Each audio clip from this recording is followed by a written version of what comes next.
Okay, good evening and welcome. This is the November 4th meeting of the school committee. Call the meeting to order at 5:02. This meeting is being both audio and video recorded tonight. I would ask that everyone please rise for the Pledge of Allegiance.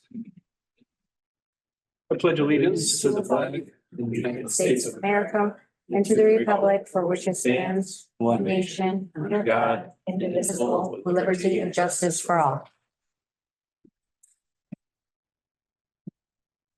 Okay, roll call. Samantha, please. Samantha Velasquez, Secretary. Pamela Blair, Assistant Superintendent for Business. Sarah Trulio. Gordon Smith, Superintendent of Schools. Gregory Thompson. Antonella Rochella. William Strother. Heather Brown, Director of Curriculum. Manuel Garcia, Student Representative. Okay. Up for approval are minutes from October 21st. I'd take a motion, please. Move to approve the October 21st, 2024 regular session meeting minutes. Motion made by Sarah, second by Antonella. Discussion. All in favor, say aye. Aye. Aye. Those opposed, nay. That motion carries 5-0. Thank you, Samantha. Committee and subcommittee communications. Sarah, would you like to start? I don't think I have any yet. Okay. Ella. I visited the high school. Was it last week, Greg? We visited. We visited with Gordon as well. And it was great to get into some classrooms. It was just a really nice visit. Excellent. William, no report at this time. Okay, Amy? I just wanted to share that I'll be attending the statewide conference this coming weekend as the delegate representation for East Long Meadow. The weather looks nice too. That's it. I think, at least this week, so, All right. yeah. Wednesday looks good. It's always, yeah, Okay. it's close. Emmanuel? Girls field hockey, won Western Mass for the second time this, in a row. Nice. And Big Kids, Little Kids Nursery went trick or treating around, the superintendent's office last week. Did you get some candy as a big kid? I did not get any kids. It's a big fat bowl of candy in that corner on your way out. I didn't know. Help out the cause. Actually guided the little guys around. Super fun. Yeah, thank you.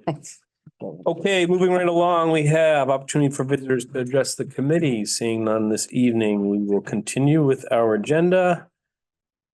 We have the superintendent's report, building SMART goal presentations.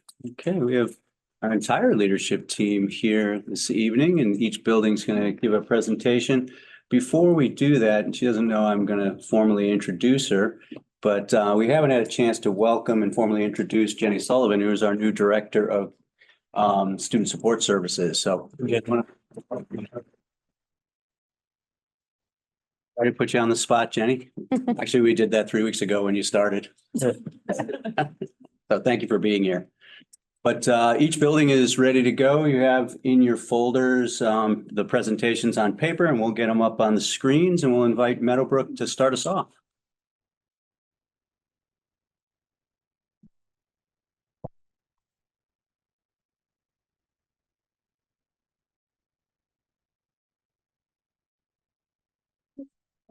Your TVs. Cannot see.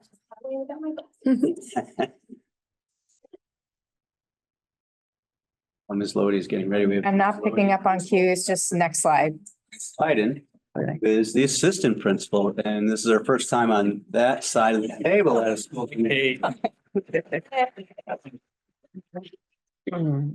Okay, so under supporting the whole child, first and foremost, we're continuing our focus on chronic absenteeism, which is consistent both across the state and district.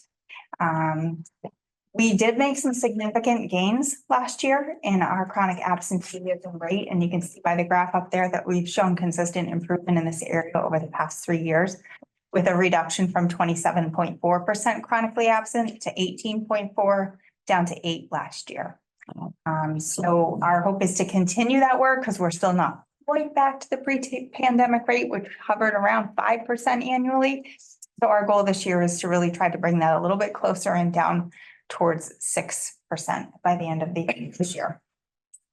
Some of the challenges that we continue to face in this area are things like family vacations and sporting events. I was sitting in the office just a couple weeks ago and had a large number of students out for a couple of days for a hockey tournament. So things like that do impact our attendance, which is a little bit harder for us to control and impact. And I actually just had a conversation with a family last week about this because they had a vacation scheduled, which they scheduled over a year ago. And then we're really expecting a death in the family, unfortunately, and their child came down with pneumonia and boom, 15 absences by. So even though those vacations don't seem like a whole lot, there's often unexpected things that then add in on top of that. So one of the proactive things that we did this year was to move some of our deadlines and dates for things a little bit earlier in the school year. And started off with sending a letter home to families in October, which highlighted the attendance policy and why we're focusing on chronic absenteeism. Yes, all families have the code of conduct. No, I'm not under any delusion to think that we do the entire thing. So the family letter that we sent home really highlighted aspects of the policy as it relates to attendance for the district. We also started printing our monthly attendance reports and sending home a monthly letter, which is essentially a shortened version of that very long letter that I sent home in October. And it highlights the policy as well as their child's attendance rate. And so that'll begin going home this week. We're working on printing those. I don't have data to show you from last year because we started it a little bit later. I do think we're in a better place though, because last year on December 1st, we sent home 100 letters for students with 5 or more absences. And this year on November 1st, we're only 70. So less than half of that with just a month difference in the timeline. So I think we're on track. We also started our referrals to the care coordinator a little bit earlier. Last year, we did not start those until January and we referred 5 students. And this year we started it on November 1st and I have referred 4 students to the care coordinator for 10 or more absences. These are actions that we're continuing. They're not new actions from last year, but I feel like they had a pretty significant effect on our attendance with that 10% reduction. And I think that starting them earlier is going to show even more of an impact. So I didn't see a need to add any new action steps, just really continuing that focus. And interestingly enough, the 4 students that we're referring this early in the year are kindergarten, so they wouldn't have heard this messaging last year. So this is kind of new for them. And when looking at the attendance rates across the state, the 2 grade levels that are the most significant in chronic absenteeism are kindergarten and upper grades in high school. So I thought that was interesting as well.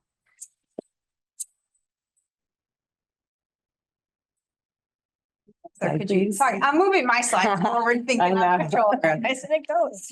Okay, so and continuing and supporting the whole child. Our goal is to support the whole child by creating a safe and inclusive environment where students feel valued and ready to learn. So as Mrs. Lobody shared with you in the past, they've seen significant increases in students with social emotional challenges in the early elementary level. And to help respond to this more proactively, we partnered with River Valley Counseling, added a social emotional learning program, and this year, with your support, a 3rd school counselor. So in addition to those changes, to better identify student strengths, areas of need, we decided to pilot the DESA, which is Devereaux Student Strengths Assessment. It's unique because it's a strengths-based assessment that aligns, it focuses on students' positive qualities instead of their weaknesses, which helps create a more positive view of their social emotional growth. It helps teachers shift their mindset and recognize and build on the students' unique strengths. So we're trying to promote more engagement and success in the classroom with this. It's our hope by utilizing this screener that we'll be able to provide more targeted support to the students and make sure they're ready to learn in all aspects of the classroom. Next slide, please. Okay, so here is the DESA full school overview. And you can see that 9% scored need for instruction, 76 scored in the typical range, and 15 scored in the strength range. So this is our tool for assessing the skills. The teachers will use the DESA Mini as a universal screener, and they do that 3 times a year. And for students who score in the needs for instruction, then the teachers will administer a more in-depth DESA 2.0 assessment. This allows us to pinpoint specific areas of growth, provide more individualized support to those students. So October was the first time they did this assessment and used the whole program and the tool. And it was our first opportunity as a team to review the data and look at which reports are going to be the most helpful and effective for us.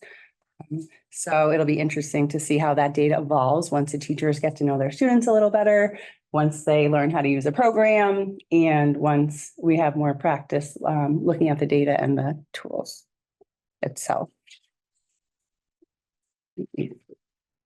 Next slide, please. Okay, so this is a 2.0.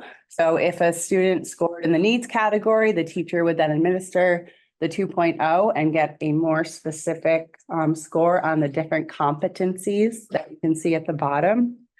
Let me make sure I'm on the right. So students will receive tier 1 support through classroom practices using second step, which you're familiar with, social skills lessons with the counselors. And the addition of the third counselor has allowed us to expand those lessons and supports and providing additional classroom lessons at each grade level. So it's great. We have one counselor assigned to each grade level. The DESA 2.0 results will guide us into identifying which students can benefit from additional support. And for the higher level of need, we can provide tiered support from small group lessons through the counselors and then even referrals to River Valley Counseling. You can go to the next slide. So this is an example of lessons from DESA that teachers will have access to.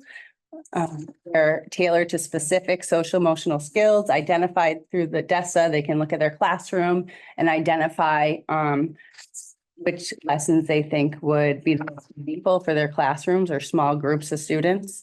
So for example, if you want to look at responsible decision-making, you can easily access that. And you can see this one's on, this is for compromising with others, responsible decision-making. So it tells you about the time, how much time it will take for a lesson, a description of the lesson and why it works. You can click on download and you get a very detailed lesson, and there's multiple choices and like that too. All right, so our goal is to create a school-wide culture that supports every student's social emotional well-being. We know that if we do not support the students' social emotional needs, it will directly impact their ability to access curriculum and engaging in the classroom. The last piece filed is the addition of the regulated classroom training, which I explained to you guys a little bit last year, but it's a scientifically based approach to co-regulation. So not just helping the students regulate themselves, but the teachers regulating themselves in order to better regulate the students. It's a somatosensory and polyvagal informed approach to teaching. And last spring, we had 3 teachers trained. Well, 3 staff members trained. One is our school counselor, one is an occupational therapist, and one is a classroom teacher, which I think is a pretty dynamic combination of staff, particularly for this because of the scientific background in this. It's all based in counseling and occupational therapy. So it was very intentional that we chose those staff members to be part of the training group and then to incorporate a classroom teacher for the teaching perspective. We got a little bit of a jump start on this during our August PD, and we provided 3 hours of initial training at that time. I felt it was really important to provide it during August PD because it's the singular time in the school year we have our entire faculty together. And I thought it was important for our paraprofessionals and everyone in the building to hear that same message. We provided an additional 45-minute session during September PD, and we're going to continue revisiting this throughout the school year. We have sessions scheduled for the November and January full days, as well as during our April faculty meeting. In addition to that, I purchased the guidebooks for this for every staff member, and Mr. Hudson and I collaborated on an eLeaf grant to purchase actual materials to build out kits to give to each of the classrooms so that they would have some of the tools to do the activities. So we were very grateful to eLeaf for funding that and are happy to get all of the material. The other bullet points I will just touch on briefly, but Kate already mentioned that we've added a third counselor and departmentalized to get better. In addition to being able to provide second step, we're now able to expand that and use DESA and kind of in the moment things that arise to provide additional lessons. For example, we had one of our counselors in second grade recently focusing on safe play at recess because we were noticing a lot of things coming up at recess time. So that third counselor allows us to better address some of these things proactively. And in addition to that, the very last bullet down there is that I created a flex block in the schedule this year, which will allow teachers, among other things, to be able to implement some of those lessons from the DESA to better support students' emotional needs based on their classroom. Moving into teaching and learning in line with the district goals. We are hopeful that 55% of our students in grades K-2 will reach typical growth in iReady. 31% of our students reached that in the 2023-24 school year. So this is a big stretch for us. If you could go to the next slide. We don't have growth data to show you right now because we've only administered one assessment and you need at least two. So we popped up our diagnostic results just to kind of give you a quick dipstick as to where we were in the spring of last year as compared to the fall. It's pretty comparable. If you notice in the top graph, that lighter bar there is our fall data. The top bar is where we ended the year. And the very bottom of the slide is our current data. So this year, 15% of our students in the fall are at or above grade level as compared to 18% from last year. And in the fall of this year, we have 13% scoring 2 or more grade levels below, whereas last year we had 17%. And this is mathematics. This is from, correct, sorry. What are we doing differently this year in order to help achieve that 55% growth rate? The biggest change that we're making is really to restructure our common planning time and to use this to work in teams to dive deeper into this data. So during common planning time, which is being led by our coaches this year, they are focusing primarily on working with teachers around pacing, diving deeper into the content of the lessons, and using student-centered activities to deepen engagement and understanding.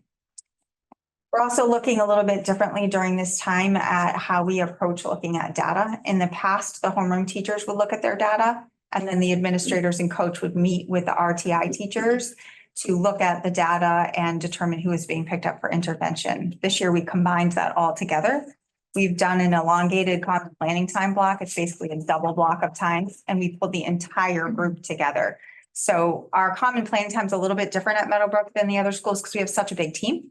We have 8 teachers at every grade level, whereas other schools have fewer and can free them up all at once. For us, we can't. So we have 2 CPT teams, an A and a B team at every grade. So what we did was we combined the A team, the B team, our RTI staff, our coaches, and our administrators all into one big meeting. We looked at the data together and used protocols to group students into groups based on their needs, and then talked about which groups the classroom teachers were going to work on focusing on intervening within the core and which groups were going to be pulled for intervention. And it made the process a lot more transparent for homeroom teachers to really see who was picking up for intervention and why we're picking them up, because they were there and part of the discussion. And it allows the interventionists to then provide some feedback to the grade level teachers around how they can better support students as well.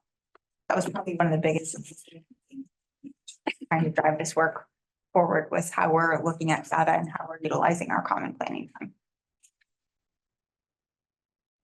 Sorry, on that slide, the number of students assessed versus the total number of students, is that preschool? Or On the bottom, it's because we, in the fall that we don't administer kindergarten yet.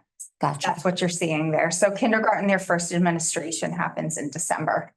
Okay. We're still teaching them how to line up to use the bathroom and very basic stuff at that point. Okay, so you can see as part of our reading or ELA goal, we are excited to implement the 8th edition of DIBELS, Dynamic Indicators of Basic Early Literacy Skills. We selected this tool because it is approved by DESE as an early dyslexia screener, and it's a valid tool to identify potential risk factors for dyslexia in students. This assessment is it's part of our approach to early identification and allowing us to detect students who need interventions soon or sooner than later. Dibbles will replace iReady for this year with assessments scheduled 3 times annually and opportunities to progress monitor students in between. So we've scheduled data meetings at Renee. I won't say too much, but it was pretty similar as we worked with the teachers, the coaches to look at the data and form groups based on their scores. You can skip to the next slide. So here's a look at first grade. And this looks different than iReady. So I won't go too much into it, but core scores indicate the performance level of students at grade level. Strategic scores are assigned to students who are at risk of falling behind their peers. And intention scores identify students who are significantly at risk and need intervention. Some of the subtests you can see are letter naming fluency,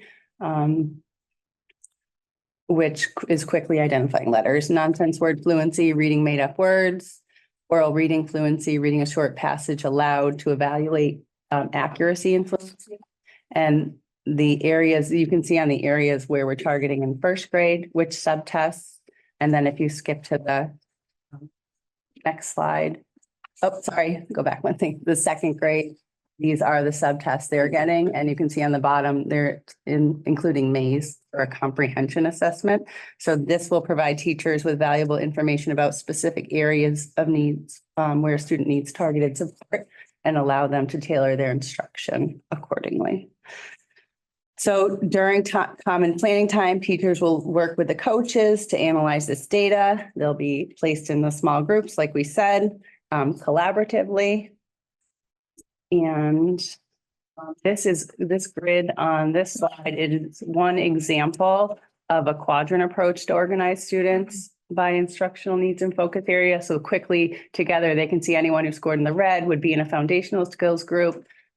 Anyone in red and yellow could be in a phonemic awareness and phonics group, or if they need a fluency group or vocabulary and comprehension. So again, this is what we did during those data meetings to start those targeted groups and get interventions going as soon as possible. At that point, so when we're progress monitoring, we'll stop and check their, if the students aren't progressing as expected, we'll make changes as needed or explore different interventions. And then I think that's pretty much it with. I'm very excited under this is to show you what our new playground is looking like. Wait, I have a question about the other slide. Sorry. How, you said that they're doing this in common planning time. How often are they able to meet in your The schedule?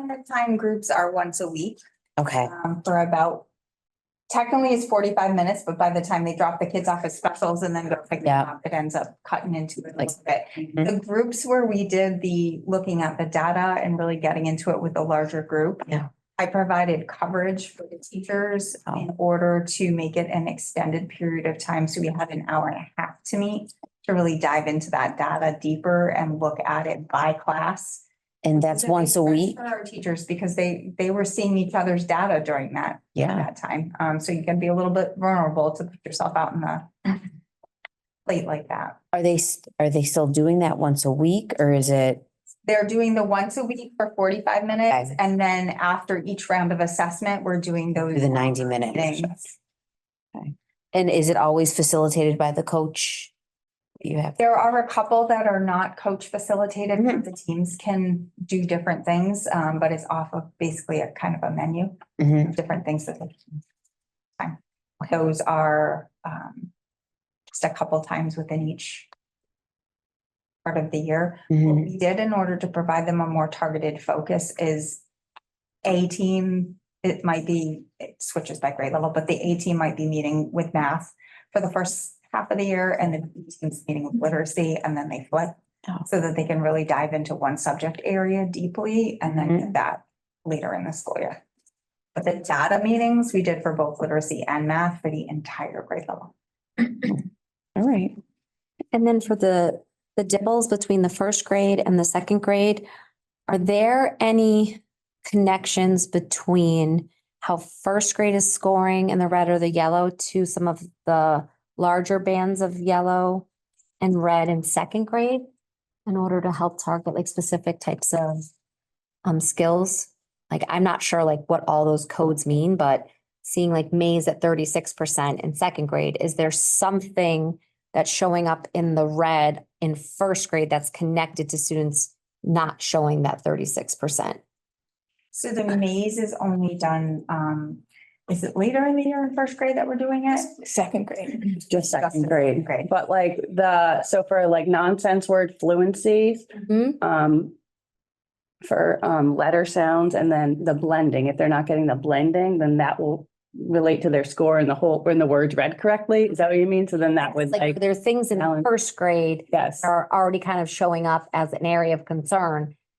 That even though this is the first year of this assessment. right, that you Are can. linked to the second grade bigger bands of red, and then how do you prioritize that in first? So like you were saying, if I might jump in, just the word targeting the accuracy first. Mhm. And then if kids are accurate, then the automaticity, right, the fluency. And so that's happening both in their tier one foundations class, but also the interventions. And then like they were both saying, the fluency and vocabulary and comprehension are things that the teachers can also handle during either their flex block or during tier one instruction. Thank you.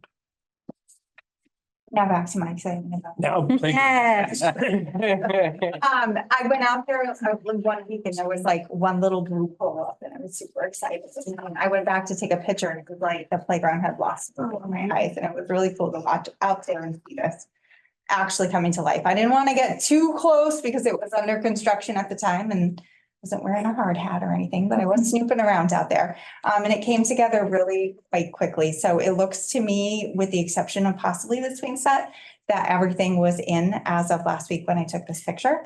And reaching out to the company, they are planning on working on the poured in place rubber this week and the fencing within the next week or two. So I would say by Thanksgiving, Great. the fence, the rubber and everything should be in, which is very exciting. From there, really, it's just a full grass establishment in the play area because there is a 45 by 90 play area included as well. And then I'm going to work with the to install the little free library that we bought for that area, to relocate picnic tables in there, and then work on purchasing a shed for recess equipment. So I can't wait to see that in action. I'm not sure what we're going to do in terms of opening it. I need to talk to the company about whether or not I have to keep the kids off the newly seeded grass and for how long. I might do sort of like a soft opening, I was thinking. Get the kids out there to play and then let them seed and maybe let the grass grow after that. So that's where we're at with the playground, which remains part of our goals. And then another piece of our inclusive supportive culture and climate is a focus on diversity, equity, and in the past, we had held character assemblies throughout the school year, focused on things like kindness and gratitude and love. And we kind of stepped away from that with COVID, doing big assemblies, and are just starting to look back. We're going to do them with a little bit of a twist and not just have them be character assemblies, but also be them celebrating diversity and treating others with kindness and respect. And last spring, I was on my couch having coffee one morning, just mindlessly social media. I stumbled upon the gentleman that I am bringing in a few weeks for our first presenter. And the more I dove down into who he is as a person and what he does, the more I knew I had to bring him to Meadowbrook. His name is Five Fingers, and he is a graphic street artist. He is basically a reformed graffiti tagger who decided he needed to do something a little bit more positive and meaningful with his life after getting himself into a little bit of trouble tagging buildings. And he has done a lot for his community. He's based out of Norwalk, Connecticut. He is an incredibly talented artist and also now a children's book author, and has written the book Love More Than Ever. It's a beautiful art space for his community down in Norwalk, which he offers free art classes to the local community. And he is the founder of the Love More Than Ever movement. And I'm going to use his words to sum this up because he says it better than I can. Love More Than Ever is a small guerrilla street art movement that is attempting to shift the paradigm from hate and bigotry to love and acceptance. We must spread love and kindness. We must protect and speak out and fight against every discriminatory act committed, all in the name of love. I have ordered the books for the classrooms. This is always going to be reading the book in library the week before. And then 5 will be joining us to share his personal story. He's going to do 3 grade level assemblies, walk the kids through creating a digital mural, which he will then use to come up with a mural for our school and come back and paint a mural in the entryway of our school that we focused on both Meadowbrook and diversity, equity, and inclusion.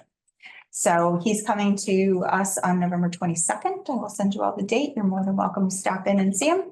And this will be the first of what I hope to be 4 assemblies over the course of the school year. Though some of them may be a little bit more grassroots because these come at any small expense. And I'm really excited to have him come join us. It's collaborating and working with him. So that is all we have for you. Do you have any questions? Questions from Meadowbrook? No? Good. Great. Word about us. Yeah, thank you. Thank you. Next up, we have Mr. Martin and Maple Shade.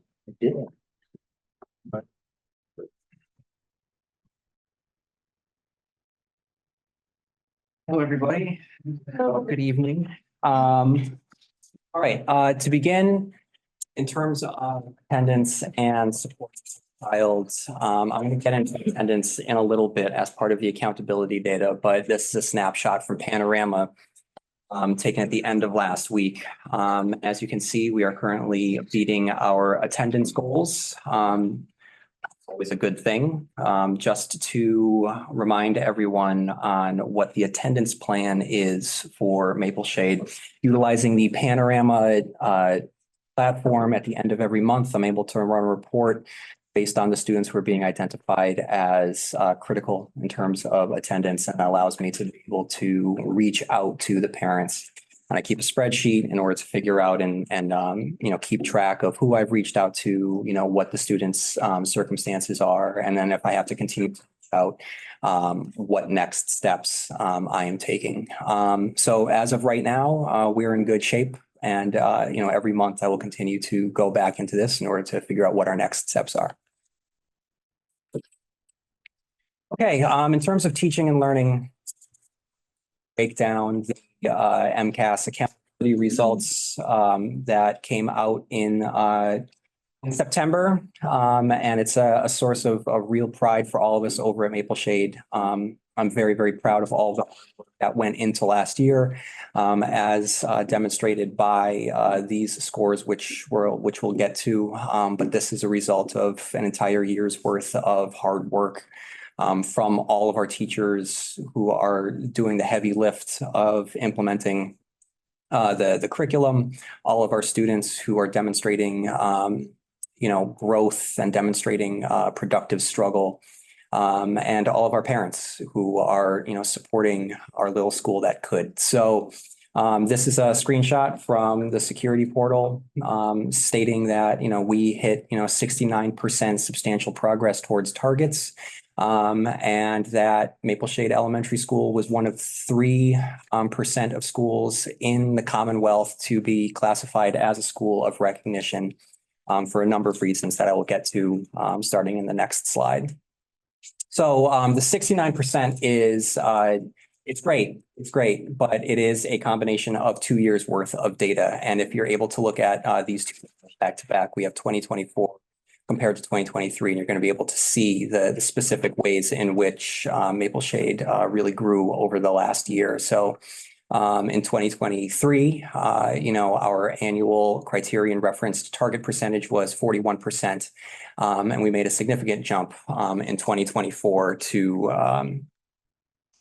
80, was that 88%? Oh my God, I gotta see Dr. Gallerani.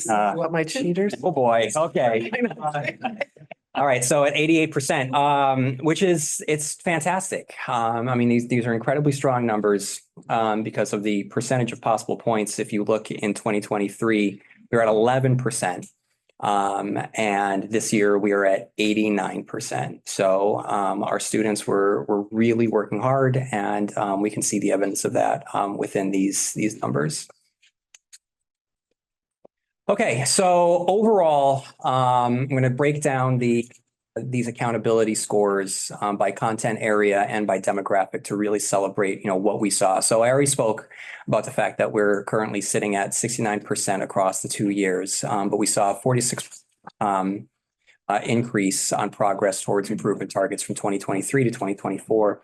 In terms of ELA, we got 3 out of 4 points in achievement. So just to take it back a second on the accountability data, you get points based on achievement, you get points based on growth, and you get points based on attendance. So in terms of ELA for our achievement, we got 3 out of 4 points, which was a 3-point increase since last year. We had a 3 out of 4 points in growth, which is a 1-point increase since last year.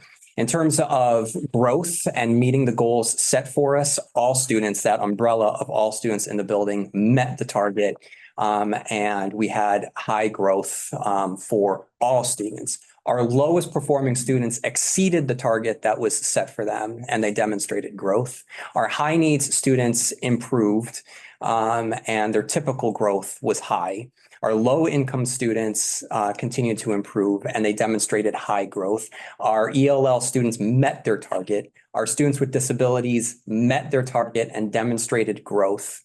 Our Hispanic and Latino students met their target and they demonstrated high growth. And our white students met the target and demonstrated high growth as well. So we're very, very proud of our ELA scores. For transparency, the Wit and Wisdom curriculum is a very challenging curriculum for our students. It's demonstrating the growth that we're looking at, but this is a testament to our teachers who are working diligently to make our students feel comfortable in being uncomfortable while learning and pushing themselves through this curriculum. And then there's math, which many times gets the short end of the stick. But here, this is truly incredible. We got 4 out of 4 points in achievement, which was a 4-point increase since last year. We had a 3 out of 4 points in growth. Again, that was a 3-point increase since last year. All of our students exceeded their target and demonstrated high growth. Our lowest performing students exceeded their target and had high growth. Our high needs students improved and demonstrated high growth. Our low income students met their target and demonstrated high growth. Our EL students improved. Our students with disabilities met their target and demonstrated high growth. Hispanic Latino students exceeded target and demonstrated high growth. And I really want to shout that out because this demographic has underperformed historically on the MCAS test. So they made great gains last year. And our white students exceeded target and demonstrated high growth as well.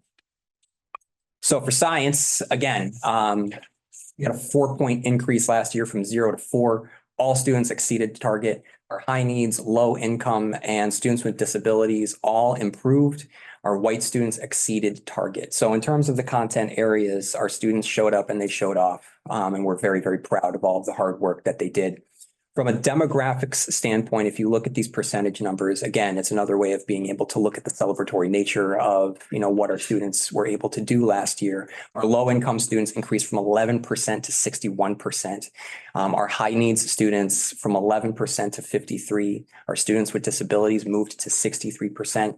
Our Hispanic Latino students went from 15% to 86%, which is massive. And then our white students went from 9% to 89%. So from a demographics standpoint, our students did some significant work. So we're very, very proud of it. But it doesn't mean that we're just going to, coast on our laurels. I mean, there's still a lot of work to be done. And right now for this year, the focus is the Fidelidus implementation of the curriculum for both ELA and math. That combined with maintaining pacing to ensure that, all students, regardless of their homerooms in either building, are receiving, the consistent curriculum.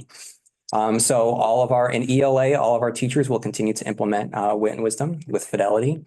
And the next bullet points actually speak for both ELA and for math. So the goal here for this year is to continually shore up and focus on tiered one instruction, how to get better at tiered one, how to get better at tier one. So our teachers communicate regularly with our department chairs and once a month collaborate with the other department chairs, both within the building and at Mountain View as well, with Heather Brown to discuss what they're seeing in the classrooms, discuss what the challenges are, discuss what's working in order to come to some sort of consensus that if there is a need to shorten any lessons or make any necessarily changes, it's vetted in a structured meeting with everyone at the table. Okay, so that is the work that's being done for the tiered one instruction. However, if students need additional support, they're always eligible for reading intervention. We look at, the iReady diagnostic, and we're able to, work with the teachers to get their feedback and our reading specialist to see if that student is eligible for further intervention. In math, everything that I just said also pertains to math as well. In the past, we've had ST Math as a supplemental resource for our students. Last year, we were able to meet all of our ST Math goals. It's very student friendly. It's very kid based. It's very, very fun. And there's incentives that are built in around it. This year, we have added centers as well. Game play for our students to help supplement and support work. Here we have 2 supports for students in math. And this year is the first year that we have had a math intervention built into the school day. So we're very, very proud of that. So looking at the iReady diagnostic, we were able to identify the students that needed more support. And then utilizing tools within the Bridges intervention program, we were able to narrow it down to which of the students within each homeroom would really benefit this. That similarly, and they meet with Ray for 45 minutes a week for additional intervention. And so this is going to be on top of the after school supports that we have traditionally put in place before. But I'm very proud of the fact that this year we finally have math intervention system in the day. And then for science, our teachers currently utilize Mystery Science. The second bullet is actually a typo. New teachers are about to be trained on Project Lead the Way to support the Project Lead the Way lessons. We have new robotic kits that have been supplied to the building. So we're always thinking about new ways to engage our students with science.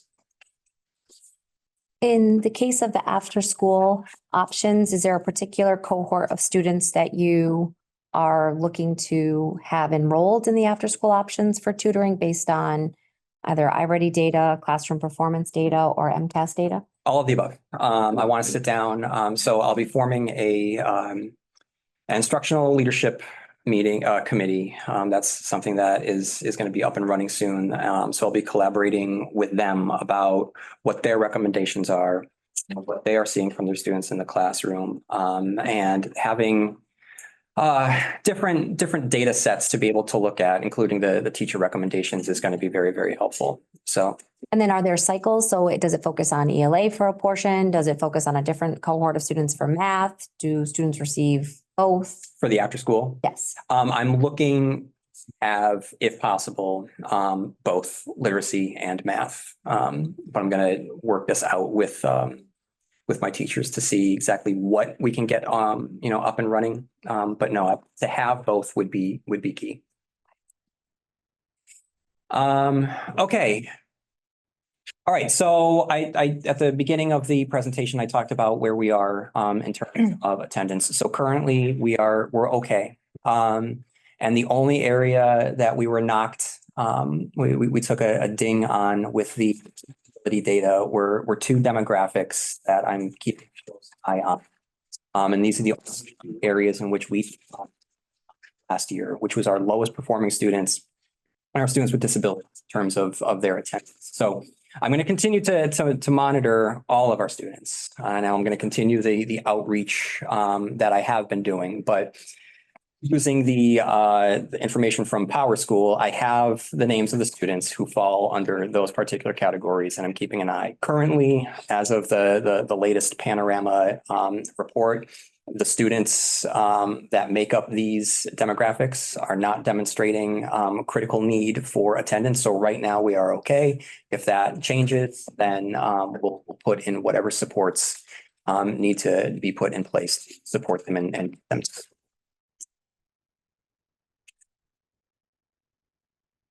Okay, so for iReady, right now in terms of teaching and learning, where we are, here are our, current iReady reading scores.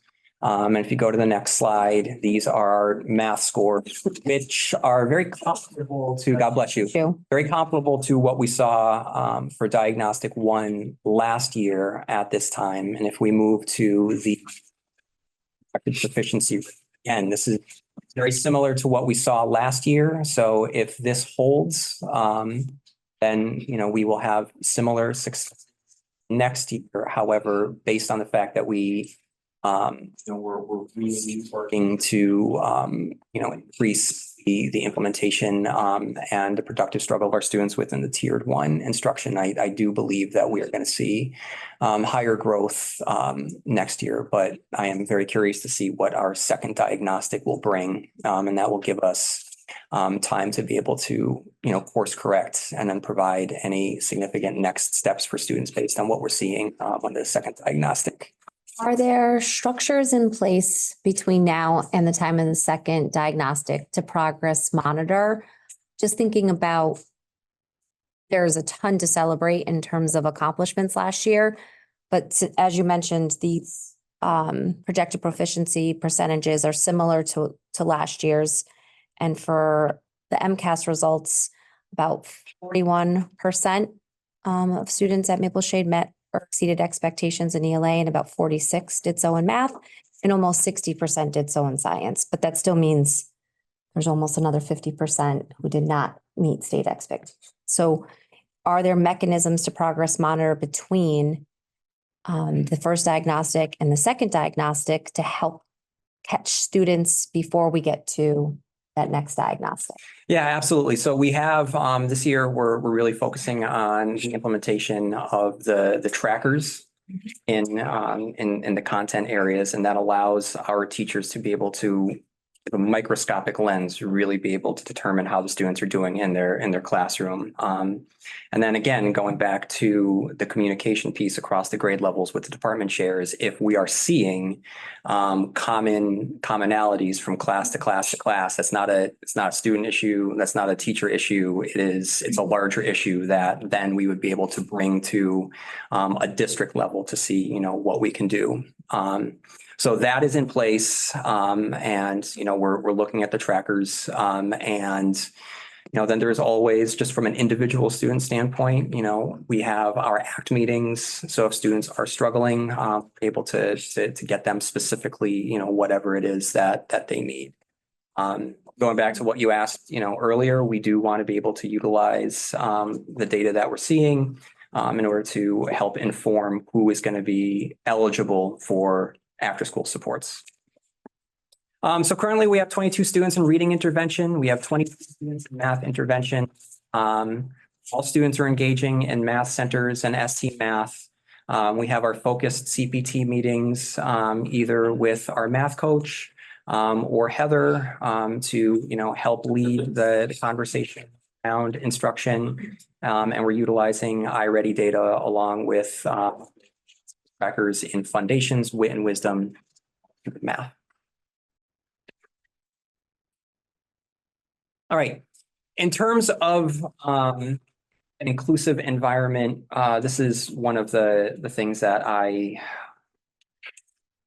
believe in, and it's important to me that all students feel seen, safe, and supported. And we do this through a number of ways. I don't know if everyone here has seen, it's old now, but it's very powerful. It's the Rita Pearson TED Talk, Every Child Needs a Champion. It's something that I live by, and it's something that my teachers, they exhibit on a daily basis. So there isn't a student in the building that has fallen through the cracks or doesn't have someone there to champion them and support them. And I think that that's beginning to really pay pay off. So what this slide is based on this fall's panorama results from the SEL survey, as well as the results from the spring. And the numbers are the number of questions in which the demographics listed self-reported more positively than the East Long Meadow average, which to me is a source of celebration and an indication that our students are feeling seen, they are feeling safe, they're feeling supported. Yeah. So in terms of supporting relationships, these are really strong numbers that from adults in the building, the adults at home, and the students in the building, their peers, that our kids have someone. They have someone, whether it is a friend, whether it is a family member, whether it's one of us at the school that they can count on. School climate. Right here, that second one, 87% feel like I'm a part of a community at my school. This is something that we work hard at with our Rainbow Club, with our BIPOC group, with our Culture Corner, making sure that, students who celebrate Ramadan have a safe space during their time of observation, and, teaching the other students within the community about, why, some of our students won't be in the cafeteria and what this means. And for our students to be able to be recognized, they are and what their beliefs are. And so I want to see that number to continue to grow. So school safety, these are really strong numbers. And though I've been the target of bullying this year, I want that to be 0 or 100%. It would be 100%, right? So it's 82% responded positively, meaning they were not the target of bullying. Yes, okay. Yeah, so it's not 82% has been validated. But, I want to shrink that as much as possible. But at the very least, it's good to know that the students themselves are recognizing that even though they might have seen bullying or what they believe is bullying, which could also just be negative social interaction with a peer and not, technical bullying. They do recognize that as an organization, we're not having it, and that we are, trying to prevent it as much as we possibly can. So that's allowing our students to feel safe. These positive feelings, these an area for growth for us. Certainly want our students to feel excited. I want them to feel happy. I want them to feel loved, and I want them to feel safe. So this is something that I'm going to continue to monitor as we go along. And then here, the percentages that I really want to shout is the 91% and the 93%. Like giving up, how likely is it that you will keep on trying? And when you get stuck while learning something new in class, how likely are you to try it a different way? So this speaks to, I've already mentioned productive struggle. This presentation, we're building within our students the capacity to keep trying even when the gets hard. This culture, this is, every day when we say that we are made in the shade, that we strive to be hardworking, actively engaged, determined to succeed, and empathetic in all that we do. It's built into the values of our school. It's something that we celebrate monthly with our academic adventuring awards. Students get shouted out to help me on the announcements for being, demonstrating what it means to be made in the shade. So the fact that our students are self-reporting that they are living by these qualities goes hand in hand with the successes that we saw on the MCAS tests. I think that's it. Questions? Comments? All right. You deliberately assign a staff member to each student as a peer. You said they all have someone to go to. Is that? No, it's just every student naturally feels as though someone's looking out. Yeah. Great. Yeah. Awesome. Thank you. Thank you. Yep, we have Mountain View, Santinella.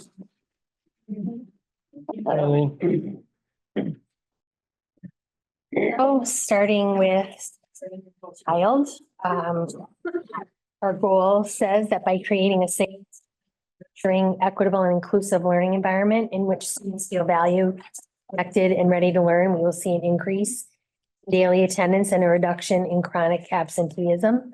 Mountain View students will also show an increased sense of community and belonging, as reported in annual wellness and climate surveys. So our current, thank you to Frank Page. He showed us how to pull this chart at the top from Power School. So as of last Thursday, our overall attendance average is 97.2%. If you look at the chart below, this is our accountability data from last year where we exceeded the target in every area.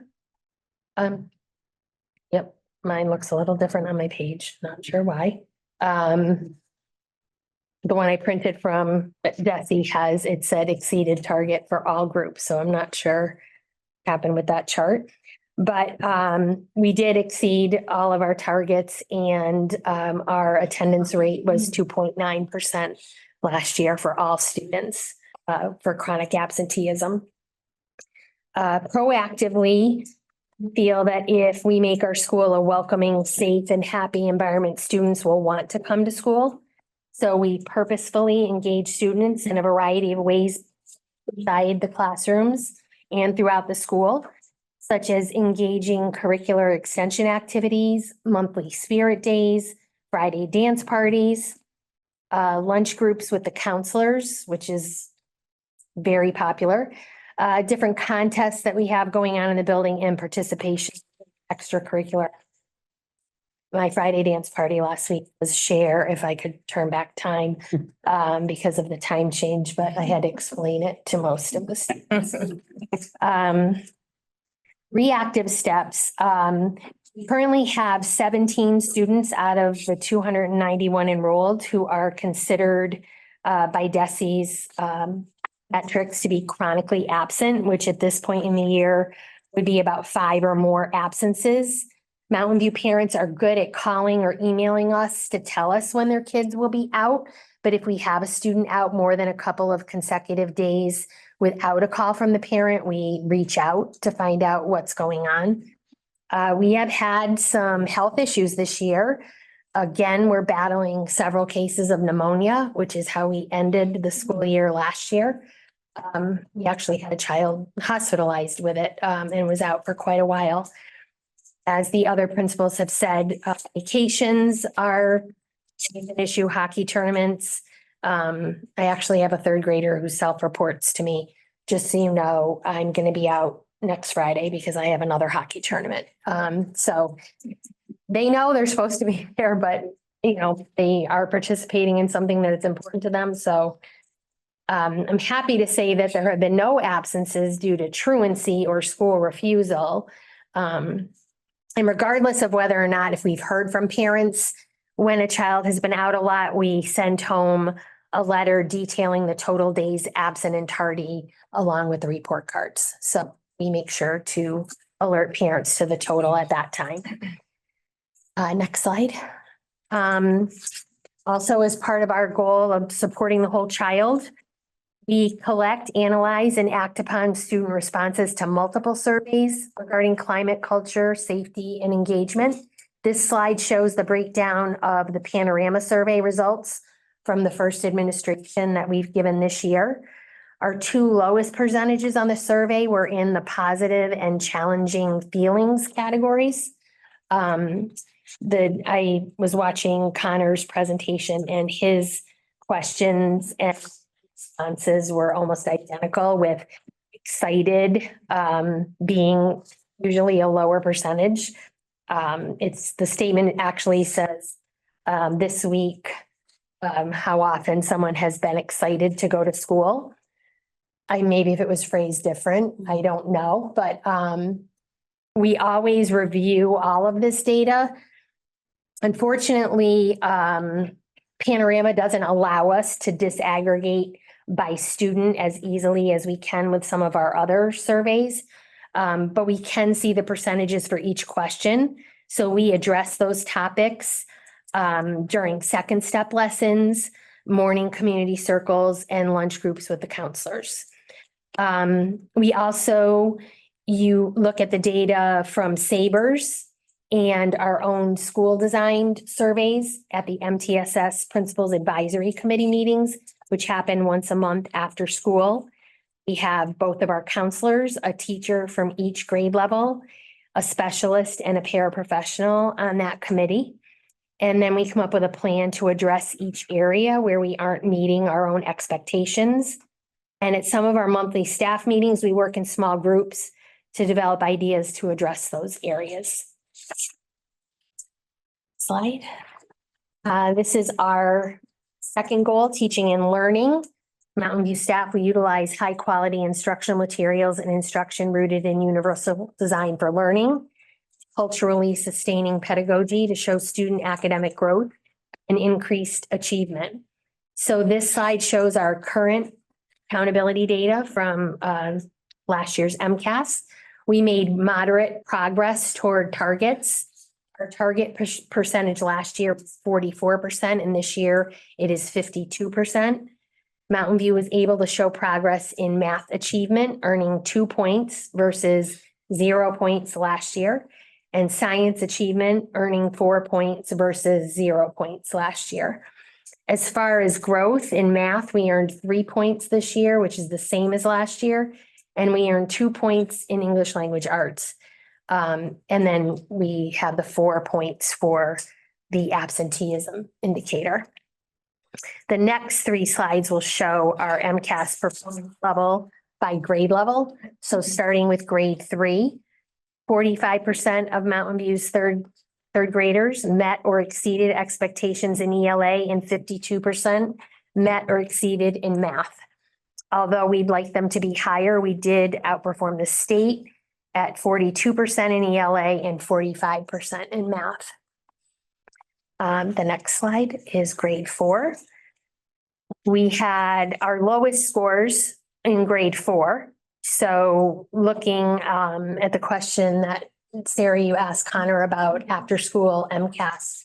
The question will be, after looking at a combination of iReady data and MCAS, whether we want to focus our extra instruction after school on these students who are currently our fifth graders, or do we want to spread it out between all 3 grade levels? So that's something we'll have to look at a little bit more, since we're only in the beginning of November. I'd like to wait for some more data before we make that decision. We definitely need to work on our 4th grade performance on MCAS.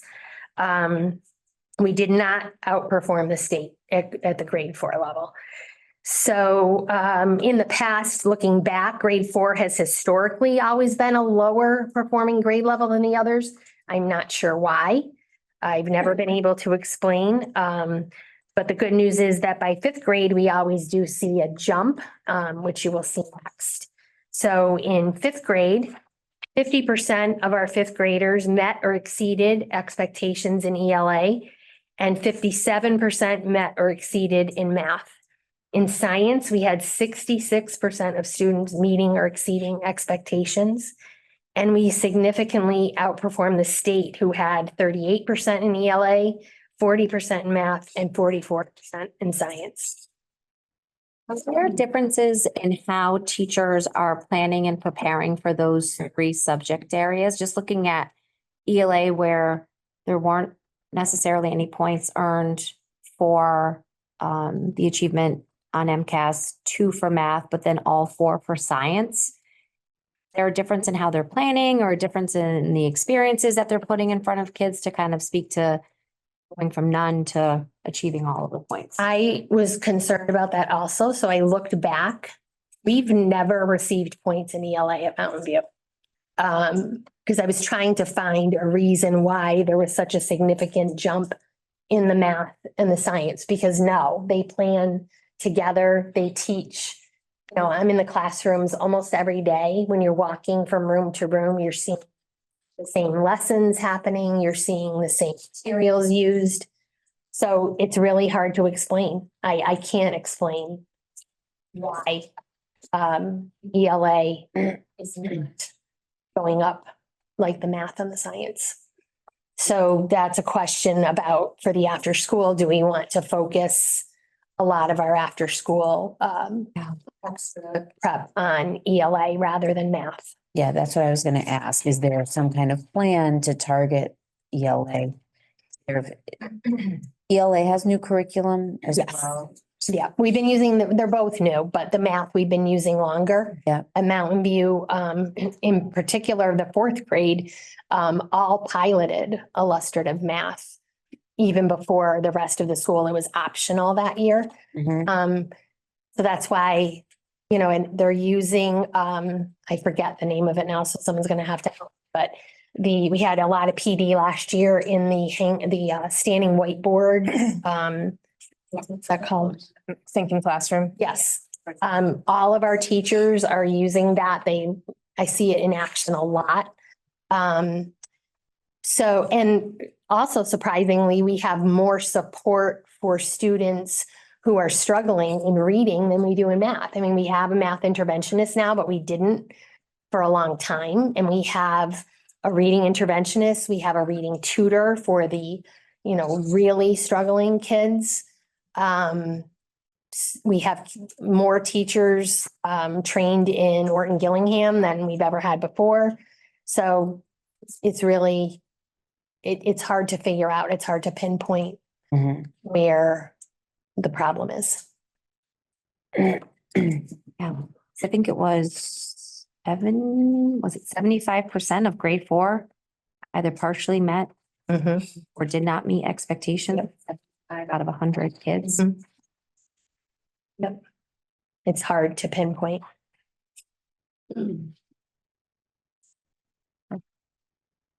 They get common planning time or? So we have one common planning time every week level. Yep. And the math coach goes at least once a month, but you have to remember that they have to plan for all Right. 4 subjects. So she definitely is there with each grade level at least once a month, if not more. And then Heather comes for the common planning time for wit and wisdom. So.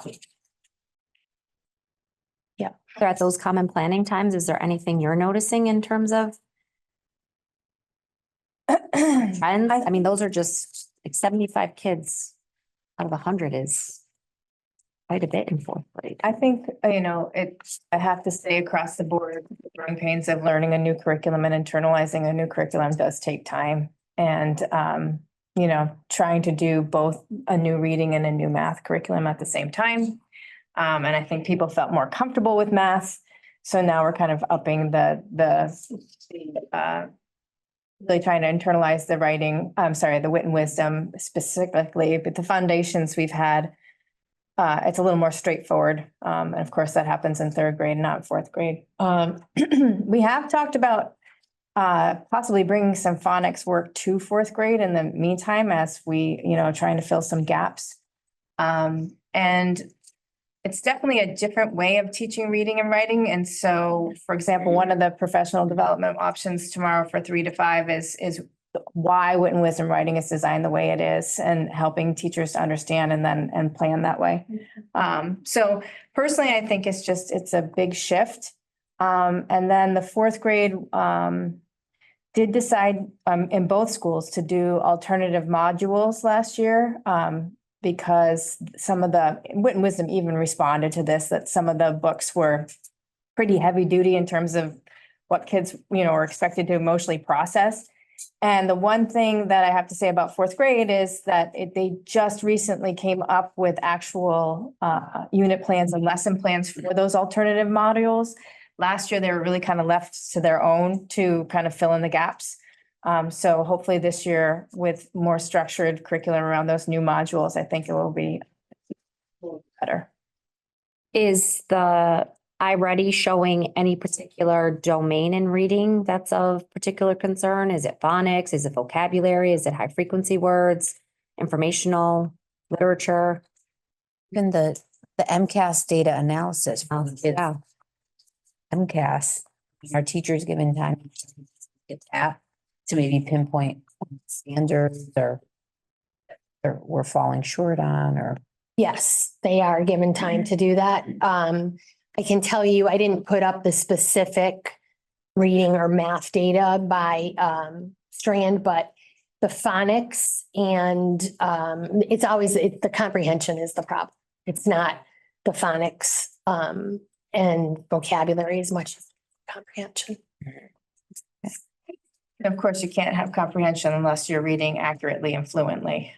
So, and we also only started bringing in, a more systematic, explicit phonics curriculum a few years ago. And so the 3 to 5 are also kind of catching up with kiddos who might have needed that kind of explicit instruction who, because we didn't have that curriculum at the time, might not have gotten it. So a lot of different factors. The third grade team is very happy with Foundations and very happy that they and they really love the program. So hopefully that will translate. So this is our iReady data, and we had a slight decline in the green and yellow areas from last fall, but of course they're also the students. The projected proficiency is 30%. There's no change in math really from last year to this year, and the projected proficiency is 44%. But on a positive note, last year, our projected proficiency in reading was 35 and our actual proficiency was 40. And it was 38 in math. And it was actually 51. So we did make more of a gain than showed in the projected proficiency. Our goal this year is to have 65% of students reach their typical growth in reading. On iReady, we had 52% reach typical growth last year and 55% reach typical growth in math. Last year, we had 44% reach typical growth. All Mountain View teachers are following the pacing guides and teaching curriculum with fidelity, as Connor mentioned before, and they're also meeting together with their colleagues from Maple Shade. They are keeping track of their data through various trackers for reading and math and looking at the data during the common planning times and the monthly after-school curriculum meetings. Our math coach goes, as I said before, to the common planning time at least once a month. I rotate through each grade level at the monthly curriculum meetings, and I attend common planning time when it's possible. The MTSS team also looks at individual data during the monthly meeting, and the ACT team, of course, looks at individual data when meeting about specific students recommended by teachers. So, inclusive and supportive culture and climate. By celebrating our diversity and creating an inclusive culture where all students, staff, and community members feel they belong, you will see an increased sense of community for all. The steps we have or will take to meet this goal. Our first half-day professional development was spent with developmental designs. If you remember, they were the group that we worked with during COVID. And that's where the morning community circle model comes from. And we spent the time focusing on empowering language because it was only a 2-hour professional development. So we had to limit it to one area. Tomorrow, we are going to have teacher-led professional development on the regulated classroom, which a lot of my teachers attended last year, but not everyone. So tomorrow, everyone will be involved in that training.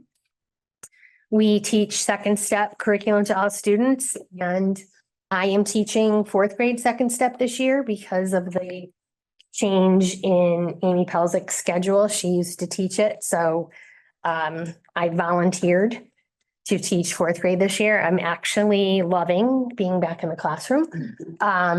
And we are having a good time with it. We implement climate building programs such as Start with Hello. We have our Spirit Squad who plans a lot of events, including this Friday. We are having our annual Veterans Day celebration where we actually have a speaker every year that's a veteran. We have one of our former students coming to speak as the veteran this year. He was not at Mountain View while I was there, but I was gonna say how former. I missed him by a couple years, I think. So we also host family and community events such as the Drama Club, which if you haven't heard, will be Alice in Wonderland this year. We have the PTO staff versus staff kickball game, the talent show, and a family movie night, which we do with Maple Shade. We will be administering the Panorama and Saver surveys to students 3 times. And then we do a school-based survey at the end of the year for the students, the families, and the staff. We review all this data at the MTSS Principal Advisory Meeting, and we develop a plan to improve in areas where it's needed. So what you see on the screen is the average of the school-based survey results for the common questions asked of students, families, and staff. So there were more questions on each survey, but these were the questions that they all had in common. And these are the scores of those questions averaged together between the 3 groups. So it makes me happy that 97% are happy to be at Mountain View and feel welcome, that 98% feel safe is a really big deal. And that students have a trusted adult, 92%. So that question, of course, was asked to the parents, does your child feel like they have a trusted adult? So we had 121 families respond, which is about half of the families, 43 out of 50 staff, and all of our students. We were able to disaggregate some of the data from the responses. We had 92% or above positive responses on 11 out of the 12 questions for students. So we will work on the area that talks about how our actions negatively or positively affect one another. On the staff survey, we had 88% or above positive responses on 15 out of 16 questions. The one question that was lower than that was Mountain View is clean and well maintained, and the comments reflected that this was due to the conditions of the old modulars, where we currently have our enrichment classroom and a meeting space for IEP meetings, which most, if not all of you have seen. So you understand that. And on the family surveys, we had 95% or above positive responses on 11 out of 12 questions. And the biggest, the lowest was 88% responded positively to my child and I are kept aware about their academic and behavioral progress. So we talked about this at our MTSS meeting in September. And we realized that after looking at more of our data, that last year was our first year using PowerSchool. And last year, more than half of our families did not register for data access to PowerSchool. So the steps we've taken to remedy this issue are we mailed home a registration packet in August with the class placement letters so they could sign up if they hadn't. And our school secretary recently went through the contact management section to make sure at least one family member had data access. We found that 7 families did not. So we did significantly reduce from about half.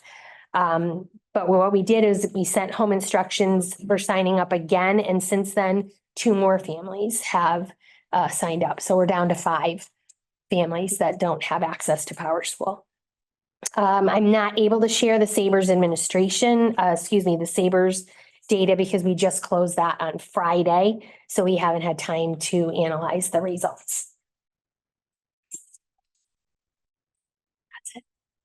Thank you. Thank you. Thank you, Elaine. Thank you.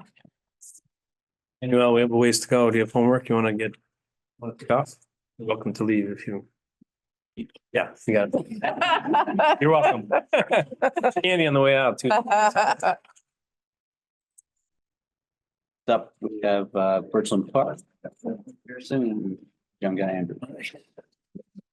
Hey, good evening, everybody.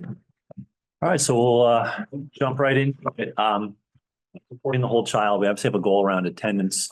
And there's no way other than to say this is the biggest challenge at the middle school level is with attendance. So a lot of our plan this year is crafted around what we want to do about our attendance numbers. And the action steps are based on some of the lessons we learned last year. We want to build on what we did well. a lot of effort that went into this. We want to make sure that it's going to be effective effort this year with a few steps. So, our mini attendance team does a great job of reaching out to families when students are absent, tracking the reason for the absence, what steps we've taken so far. We have our champions that meet with kids. They form individual contracts with them to encourage them to come to school. We've really stepped that up this year. We're even knocking on some doors this year, which is always fun, to try and make sure that kids are getting to school and that we know what the family needs to help get their child to school. But last year, particularly in the second half of the year, because we started off really well with our attendance, things got a little more difficult later in the year, and I had to meet with several families with some kind of eye-opening things that we saw, that we learned about how many families are kind of at a loss with how to get their kid to school. And I think I reported the mid-cycle that a large chunk of our attendance there was a mental health component tied to it. Kids experiencing anxiety, some school refusal, and we had some students marked absent that actually never ever set foot in our building the entire year. So trying to get people matched up with the services that they need to help address this was really something we learned a lot about that last year that we're going to work with this year.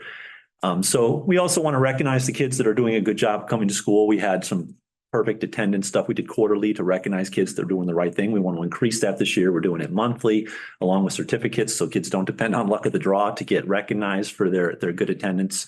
And we're going to continue to incentivize it through our fun events, giving kids free attendance if they have, or free admittance if they have good attendance numbers. But what we've done, kind of like Meadowbrook, is we've reached out a lot earlier to our district care coordinator, Maggie Martin, to get some assistance in working with these families, with agencies, therapy, whatever they might need to help get their kid to school. Because it really was eye-opening how many parents were saying, I don't know what to do. My child doesn't want to get out of bed. They don't want to come to school. They don't want to be here on time. So we're dealing with a lot of that this year. We're trying to get ahead of that.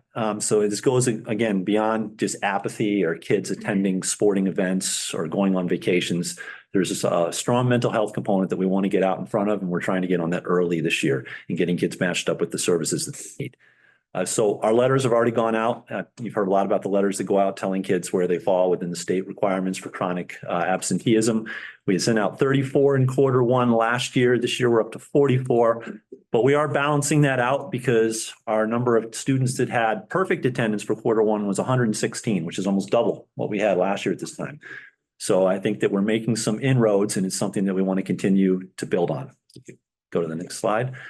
So a big part of this is trying to figure out why kids aren't coming to school. We want them to be connected and engaged when they're at school. We think that's really going to impact our attendance.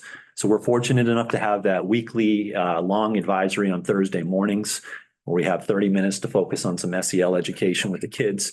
And last year, looking at our panorama numbers and thinking about attendance and what was keeping kids out, we really decided that we wanted to have a focus late in the year on community, what the Birchland community was all about and what it meant to be a Birchland citizen, what your responsibilities were to each other, to yourself, to being part of the fabric that makes up our community. So I think we've continued those lessons this year, and you're going to see some good results in our panorama about how kids are feeling about being part of our community. But we want to expand that. So our ABAR group, Anti-Bias, Anti-Racist Committee, we're starting focus groups. We're looking at different individual groups of children to focus on their Birchland experience to see what is it like for you on a daily basis in school? What do you enjoy? What's been challenging? We want to take that data and make improvements. We've done things like this in the past with focus groups on BIPOC students, but it was more of an exit survey for 8th grade students that were leaving the building. We want to be a little more proactive with that. Why don't we do something for the kids while we have them? We want to expand our reach with the different demographics of students that we're looking at. See, what is the Birchland experience like from the student perspective? And then we can take some action steps that will hopefully get kids feeling more engaged and even greater sense of that community, which is going to increase their attendance at school. So far we are at 96.2% average daily attendance, which is pretty good. We want to keep that number up high, especially as we get to the depressing dark at 4:30 time of the year, where attendance tends to take a bit of a dip. So we want to keep that going. I think that we recognize where we had some shortcomings last year, and we're trying to get out in front of that this year. And it goes beyond the students to, supporting families as well. All right. I'm just going to advance. Go ahead. All right. So in continuing with supporting the whole child, we want to make sure that we're helping teachers recognize some of the barriers that some of our students are having. A lot of our kids are coming to us with greater needs. But the good thing is that we are still able to help them grow significantly. So if you take a look at the chart, in our student growth percentage, basically we're at the typical growth high level for our ELA, our ELA content, in our classes. And with math, we're only 0.7 percentage points away from typical growth high. So we're showing a lot of growth, but that doesn't mean that, we're all done. We still have a lot of room to help students with their achievement. And so we realized, well, let's tap into our teachers and really help them identify what are some barriers for like student achievement.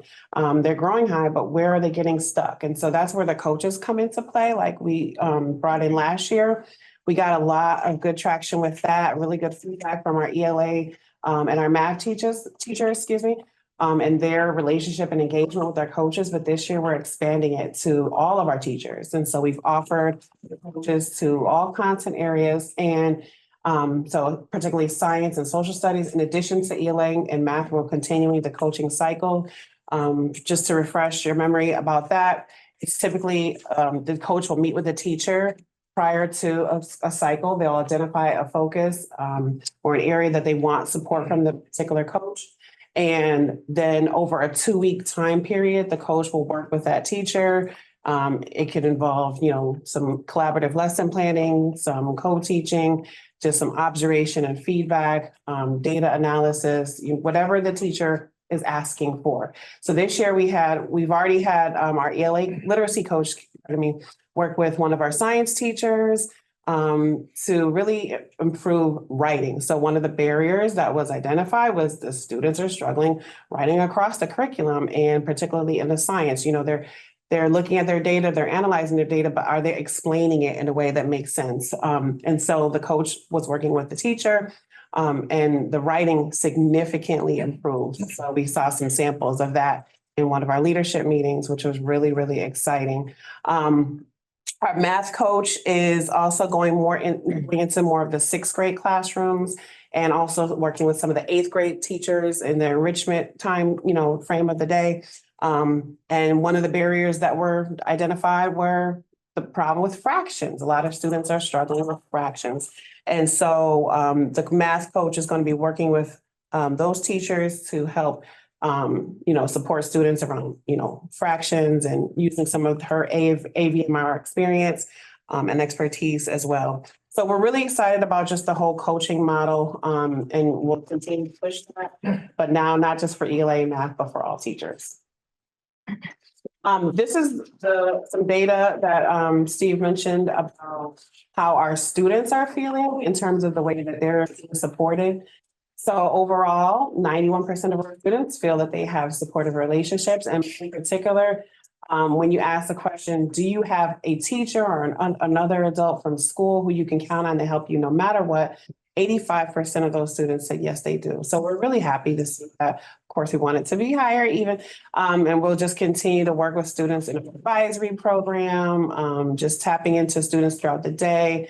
And finding ways for teachers to connect with students on multiple levels, even if they're not that particular teacher of the student. In terms of school climate, we have some, really good numbers here. 90% of our community felt that they are part of the community, and we are doing a lot of things to help them feel that way. We're from even, new students who come to the district, we're hosting new student breakfast and checking in and making sure that they're feeling heard and families are feeling supported. The surveys that we do throughout the year, lots of conversations and activities in our long advisory and social emotional lessons that tap into community building and just relationships. And 93% of our students feel that our school is inclusive of all backgrounds and identities. So we really are proud of that, especially like with our after school clubs and offerings. We really try to make them as diverse as possible, and really even try to ask students, what would you like to see? let's make it happen if we can, we can get someone to support that and sponsor it as an adult. Kids are really involved in lots of diverse offerings that reflect their personal identities. And we even tap into them at our leadership, at the leadership level. We've tapped into, let's say, our Pride Club and asked them for feedback. What's missing in our school that would help to you feel more supported. What would you like the school to know about? We've had at one point, what do they have us talk about, like pronouns and We had a lesson. naming and all of these different things so just education, just really tapping into what helps students feel that their identities are validated and supported throughout the year. So we're really happy with that, but we're continuing to work them. Okay, so we're shifting into teaching and learning here. And at Birchland, we are big subscribers to the idea that a rising tide lifts all boats. So we put a lot of time and effort into our intervention programs. Look at our iReady data, we look at MCAS data, we look at classroom observations, and we meet every quarter to try and plan out what our interventions are going to look like, which students are in need of intervention, for that particular quarter. So over the years, we have added, gone just beyond a tier 2 intervention to tier 3 intervention as well. We have Orton Gillingham in reading, and we introduced ABMR in math last year. So we want to, and you can see we had some excellent results with our students that were our lowest performers. We had typical growth high for both ELA and math. So our programs are making impact with those kids. They are improving. Target in ELA with the improvement there. So we want to continue to tinker with those programs to make sure they're meeting the needs of the students that are in front of us, because these are different kids every single year. And I attended an excellent professional development, Ms. Trulio, last year about the importance of also making sure that your tier 2 and tier 3 interventions align with the tier 1 instruction. Can't be doing these things in isolation or you're not going to see the results you want. So our big push this year is to try to align the interventions with what's going on in the tier 1 classrooms.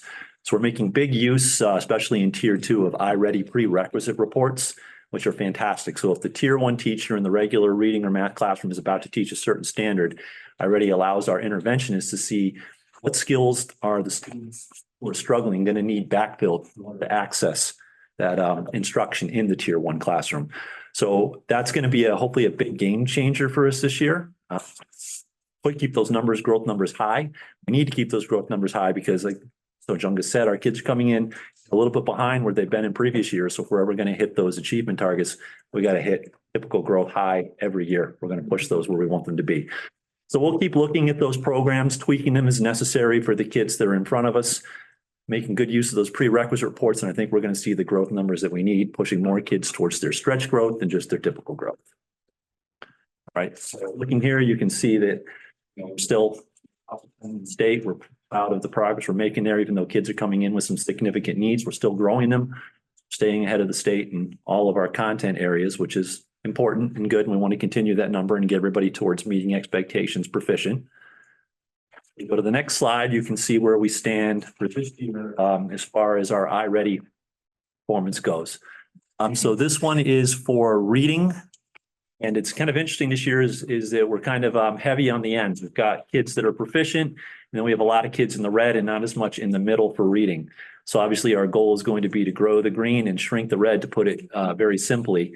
But we're going to have our work cut out for us this year because we have more kids in the red than we have had in the past to start the year. Projected proficiency, they're projecting this at 49%, which is down from last year. So we're really going to have to work on those tiered programs to get those kids caught up so that we can get to the levels we want to be. Somewhat similar in math, or a little bit better performance place in math. We had a great growth year in math. Projected proficiency is actually going to be ahead of what it was last year by 5 percentage points. We want to continue to shrink that red and grow that green. And our intervention programs are going to be the key to doing that. Okay. Is there anything particular with 8th grade English language arts that's happening in day-to-day instruction and 7th grade math? Because percentage of students are exceeding expectations in both 7th grade math and 8th grade ELA significantly higher at the other grade levels. Yeah, well, we have some very strong veteran teachers at those levels, which certainly helps. They've been doing, their curriculum for a long time. They've got a very good understanding of the standards and how to map it out. We also made really good use last year, something we want to continue to do this year, of using mastery checks to inform our instruction at that level. It's something we're really growing into with sixth graders. So when we think we've taught a standard, we can test it through iReady on a single standard, heavily MCAS aligned to how they test right down to tech enhanced questions. And sometimes it gives us a very different look at what we thought was a student's level of understanding based on the grades the teacher were giving them versus what this program says. So we always follow that up with a data meeting. We talked about the implications. What do we need to do? Do we need to go back and reteach? So as a practice that was pretty well entrenched in the areas you just met last year, and I think we saw the dividends of that. And we're expanding it a lot more to sixth grade this year. In fact, next Thursday, I'll be at their first data meeting of the year about their iReady mastery check. And I think it's going to help drive the scores in the direction that we want. Thank you. Yeah. Harp on what and really, what are we doing to increase achievement for all? Really utilizing our programs right now and all of the tools that they provide. So again, following up with those iReady diagnostics and those mastery checks, which are quarterly. And then our coaches, as well as myself and Steve, will be going to those data meetings with the teachers and really just supporting them as they figure out, what does this mean? What should we do in response to this data? Which students are responding to some of the initiatives that we're, putting in place? And what are some of our next steps going forward? Right now, we're also undergoing an ELA curriculum review. We're in the process of selecting some high quality instructional materials so that we can have a new ELA curriculum. The teachers are currently piloting units between two high quality instructional materials that they selected. We kind of are in this whole process for a full year.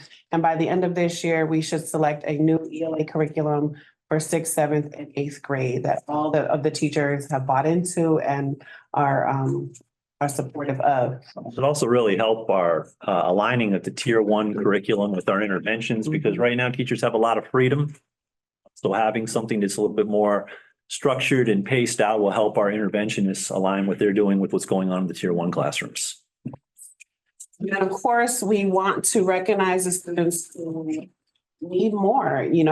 They have already surpassed all of their lessons that iReady has been able to provide at the grade level that it goes up to, and they need some more support and extension, actually. So we are creating an enrichment class like we did last year to really push literacy and math skills. We have our STEAM teacher coordinating this. And so she has a background in talented, gifted programming and curriculum and content. So we're really excited about that, and students enjoyed that enrichment. They're not just sitting there bored, I'm done, what now? But now we're really doing activities. And then in terms of professional development, our staff is really engaged in PD that's aimed at looking at improving instruction. Let's go back to the basics. What does the instruction look like from the planning part, point to the actual lessons, to, the assessments? What does that look like? Just really revisiting the instructional block from beginning to end.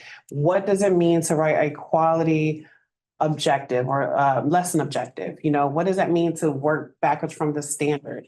What does it mean to get kids activated in learning? Just basics.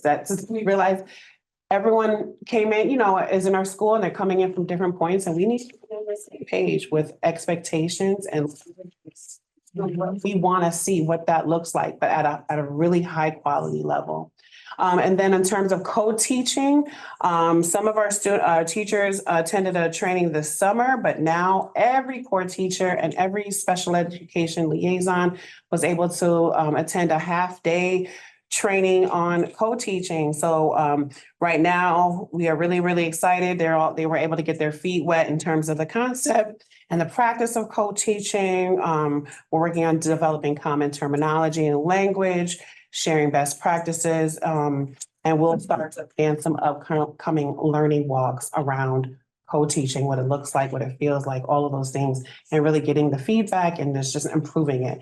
This is new for all of us.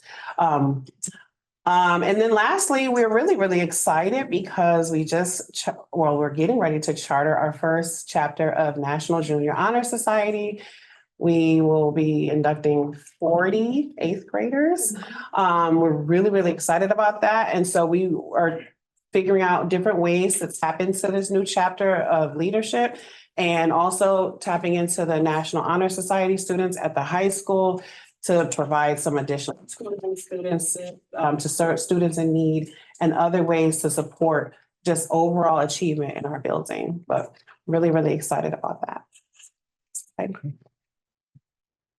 Right, and for inclusive, supportive culture and climate, I already kind of alluded to a little bit about the work we're doing with our ABAR committee about getting more student voice out there in school to hopefully increase the numbers around engagement and school climate. It's something we want students to feel like they have some happening in the building, and that's going to drive a lot of our improvement. You know, and something else that I hadn't got to mention too is being inclusive with our culture and our climate is we're making a big shift this year too with our students in our learning center. It's a sub-separate program. So many of these kids will come to Birchland and go their entire school career without having a core class with their regular ed peers. So we're looking to get a lot more inclusive, and also we think it's going to help drive their academic achievement if they are in classes with some of their peers. So in science and social studies, they are going out into inclusive classrooms that are being co-taught with their learning center teacher. Sometimes we have up to 5 adults in the room when you put the paras in there to support their learning. And the feedback we've gotten so far, we'll have to wait on the academic numbers. We just finished Q1, but the students themselves are elated at being included, being part of the big class, getting to do all the things with the labs, because this includes also our students in our life skills program who are participating to the best of their ability as well. So it's wonderful if you get to go in and see it, see all those kids working together, learning to work with people from different ability levels and seeing how all the staff can come together to support them. So inclusion is a big thing about what we do. We want to get that to every nook and cranny of Birchland Park. And I think we've seen it early in our panorama survey results.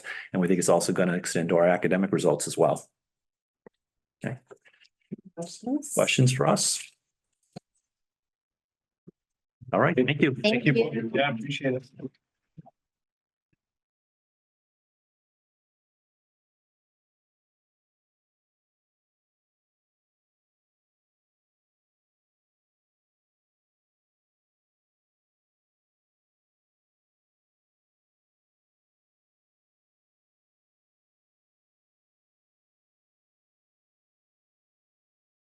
We have outlined here tonight in a lot of the action steps as continuous work that we did last year. And you'll see that reflected as in the slides as I go through tonight's presentation. So the first action step connected to supporting the whole child is connected to attendance. We spent a lot of time last year taking a targeted approach to addressing chronic absenteeism, across all grades, across all demographics. We saw significant decreases in chronic absenteeism across the school. So in 2023, we had a 17.9% chronic absenteeism rate. Last year, for all students, we were sitting at 5.4, which was a huge negative net 12.5% change. We're ecstatic with that. There's obviously still areas where we want to see growth. We still have certain demographics that are just when it comes to chronic absenteeism. So if you're looking at some of our high needs population, our low income population, our special education population, you still see those 3 areas with a double-digit percentage of chronic absenteeism rate, and that's really going to be as we continue to make sure that our kids are in school, because obviously everybody knows there's a direct correlation between student success and students. So just continuing some of the work that we did last year with our attendance team and also our administration, to take a coordinated and targeted approach between balancing support for our students when they might have those identified issues, like you heard some of the other schools talking about around some physical ailments or some anxiety, whatever it might be that's keeping them from coming into school, but also balancing that with accountability. We have found that kids do respond when you hold. So I think when the pandemic hit, we definitely leaned hard into the support piece. But we're also finding the accountability piece is also a big driving force to keep kids in high school. So we really balanced that this year. And if you jump to the next slide, we're continuing to see kids in school on a regular basis. So right now we have 97% attendance rate at the high school. That means basically 732 out of 754 students on average are in school every day. We have about 20 kids absent on any given day. That's a really good number to be at. That means about 5 kids per grade. So I'm really happy with these numbers that we're seeing just continued success.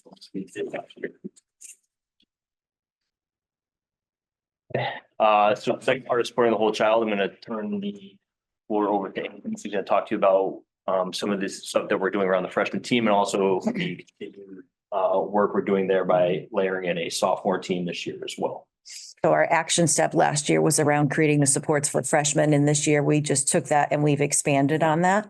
And so basically we have expanded by adding a second freshman team. And we also have added a cohort of students who are sophomores who needed additional support as they moved in to their second year of high school. So last year we figured out what was working really well with the freshman team. And then we also saw some things that we would need to, improve on for this year. And so if you look at the slide, Frank has alluded to the CTEC and non-CTEC students on the team. And so one thing we realized didn't work last year that when students were transitioning back to the high school from CTEC in the morning, if they were going into an academic class during that lunch block, they were missing a chunk of instruction.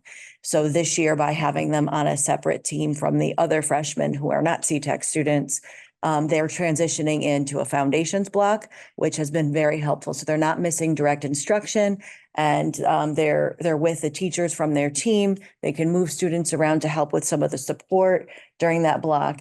And so it just seems like it's not hitting them as hard academically because they're not missing the instructional piece that's in the past. The other thing is the freshman team from last year did identify that other cohort of students who needed additional support going into sophomore year, looking at their grades, looking at the IXL. And of course, there had been the MCAS data from 8th grade. And then of course, now we have the data from last year's science MCAS. So those students were put onto a team and they have a math and English teacher in common, and they're getting in the layered support as well. And they also have MCAS prep as part of the support that they're receiving during the school day. Just really not only addresses some academic needs, but it also is addressing some of the social emotional needs. And the team time that the people on the freshman and sophomore teams, it's really helping them because they're able to work together, they're collaborating, they're planning, they're able to bring in counselors when needed. They're able to address issues that surround maybe attendance, achievement, behaviors. They can call parents in during that time. So it just gives them some flexibility in terms of planning with co-teachers in the special ed and inclusion classrooms, and also collaborating with one another and figuring out how they can best support the students that they're working with in those groups. So we would like to build on this, keep moving forward. Obviously, the whole goal is to make progress with the lowest performing students, and we feel that we have been making those gains. We want to continue using all the data that we're gathering from the support and intervention work, and then use that to push the students. And then hopefully, we can still offer 2 teams next year. The hope is that we won't need a large sophomore team moving forward, and we'll just be able to give that targeted support to the students who need it most.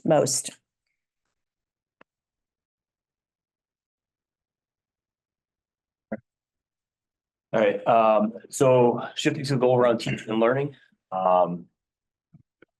Obviously, we do have those teams in place for the freshmen and sophomores. Those are built around those common set of teachers for math, science, English, and social studies. But when it comes to a lot of the work that we're doing this year around our accountability data, we are focusing hard on math and ELA. I think last year, just to highlight some of the numbers that we saw in some of the work that we did, both, I think there's a number of pieces that I think we can credit this to, but around some of the work that was done with the teams, around some of the co-teaching models that we implemented with our special education staff and our core content staff. And some of the PD that we did connected to the math department, and just shifting a couple of years back away from the semester-based courses to the full year courses. We saw the gains in our student scores that we've been hoping and honestly yearning for. So what was great last year is across the board in math, science, and English, we saw us pretty much exceeding all targets that the state set forth. But what was really exciting to me is that our students with disabilities in our lowest significant. Bless you. So our students with disabilities and also our lowest performing students in all three content areas made most significant gains when it comes to comparing them to all students.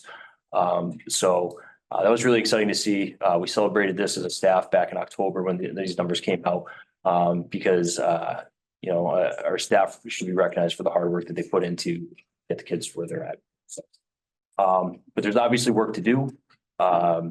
I think that there's still gains we want to see. We want to start continue closing that gap between our lowest performing students and that whole demographic.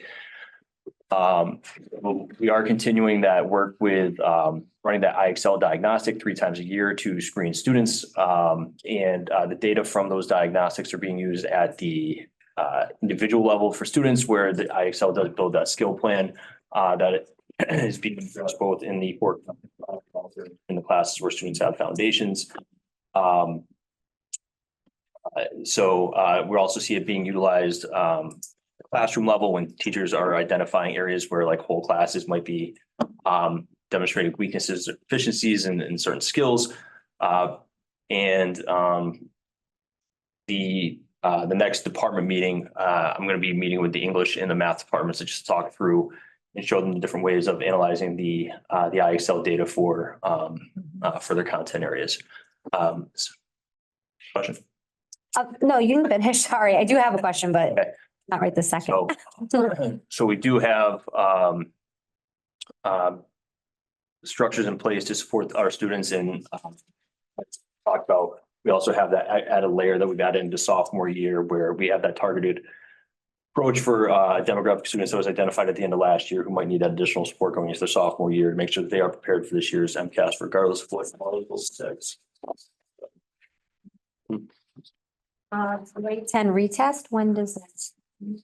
Wednesday. Next week, yeah, this week. So, well, the grade 10 retest, yes. So this week, Wednesday, Thursday for English, and next Tuesday, Wednesday for math. Okay, because there were roughly 30% of the English language arts and science did not meet expectations, and 40%. So is that for all of them sitting? No, so students who failed, is that what we're talking about? We had about, I think, 8 or 9 in English and 8 or 9 in was around 14 for math. I don't know. Kids who did not meet. Right. Yeah, so we did run an MCAS boot camp for the last couple of weeks for students for ELA, which finished up on Friday. It overlapped math, which had theirs last week and continued into this week. That was running after school with our MCAS prep teachers. They were the ones who were overseeing. So ELA had, I believe, 5 sessions, and we also have 5 sessions running math. Prepare those students for the test, because obviously right now those kids are all juniors. Were there any specific trends that can then be funneled back into the 9th grade work to get ahead of it for 10th grade? Like, were there any specific standards that were? At those individual student levels, or are we talking school-wide? Both. I mean, if the kids are sitting for the retest, was there something that was consistent across ELA or math, and then from the previous year to help feed that structure that you're building between 9 and 10? So when you break it down by, I don't have the information in front of me, but if you break it down by standard, we did, for the most part, in both math and ELA, exceed the state average in the majority of our strands. Where we're always closer to the state average, but still above, is always in our writing, and that's always an area we want to improve. I do know going into the November retest for English, they did have a focus on the writing with those students. What's nice is when fortunately, those students do fail, we also do get their raw data and the responses. So the teachers are even able to share with them the essays that they wrote back in the spring, walk through with them why they were scored the way they were, get them to reflect on that, and talking about strategies they can do to into this test. And is writing something that's being cycled into that 9th grade cohort that, I forget what you call it specifically. Presentations, of course. Yes, like, is that like a specific focus then when they're working there? Since it's something that has been historical in terms of. Yeah, so the focus is the old way of teaching writing with the old MCAS test, where it was that 5-paragraph essay. We've shifted away from that and worked on a lot of strategies that align to the new MCAS test. So synthesis of information when it comes to taking 2 sources, combining it into one. And the new curriculum that they're going to be using is all about. Yeah, Odell does focus heavily on textual evidence, utilization of nonfiction sources, which I will say a lot of our curriculum was pretty fiction heavy. So we have shifted a lot towards fiction works into our classes.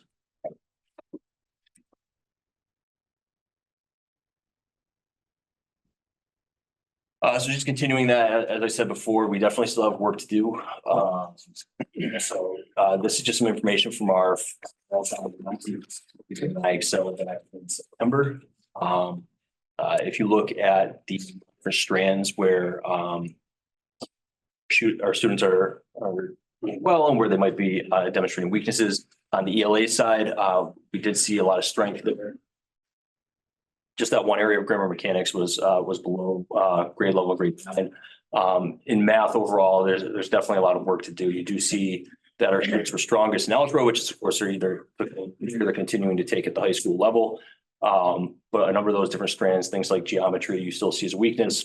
Part of that we're assuming as a school is due to the fact that the kids take geometry sophomore year, so they're not fully into it yet. We're hoping to see growth significantly in those strands of math going from the fall diagnostic into the January diagnostic.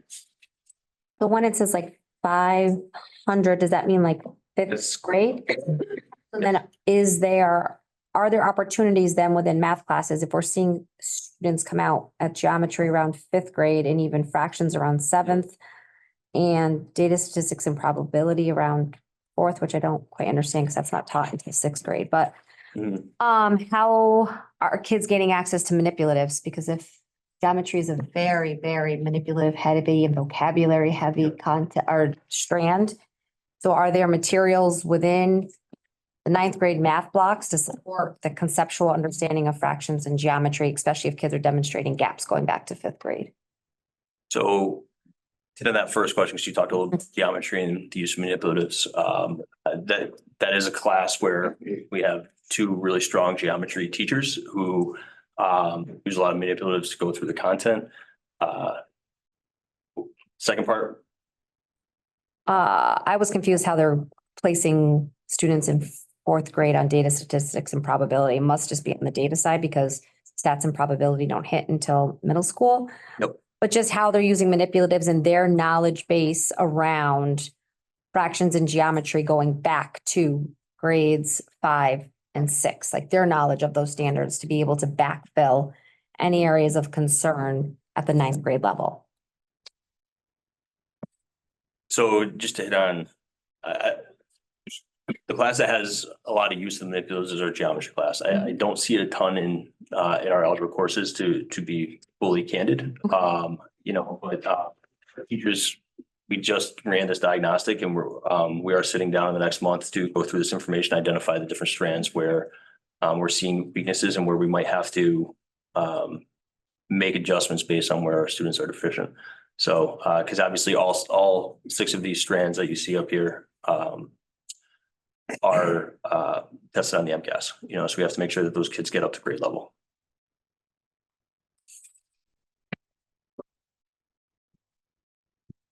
When we talk about the inclusive and supportive culture and climate, we're using the same data points that we used last year.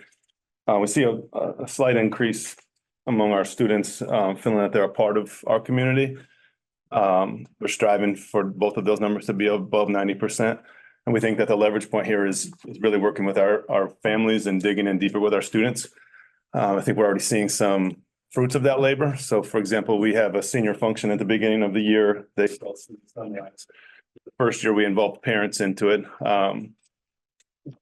Prior to that, in previous years, it was a group of students that just would text each other and half or maybe even less of the grade level would appear, and we would get complaints throughout the day that the students didn't know about it. You know, nobody told me. I wasn't aware of this.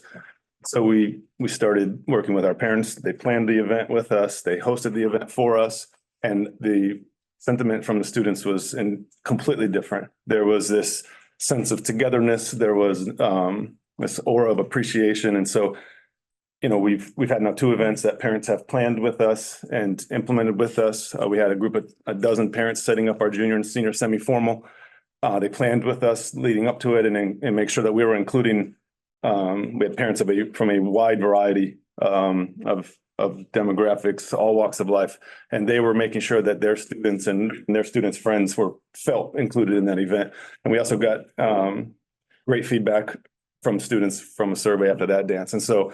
You know, getting parents involved has really changed the climate and the culture of those events. And then handing students more voice is helping them feel like they're more part of our community. And so a great example of that is our juniors received a survey earlier this year to talk about field trips that they might want to take. Historically, we've gone to Pine Knoll with our juniors late in the year.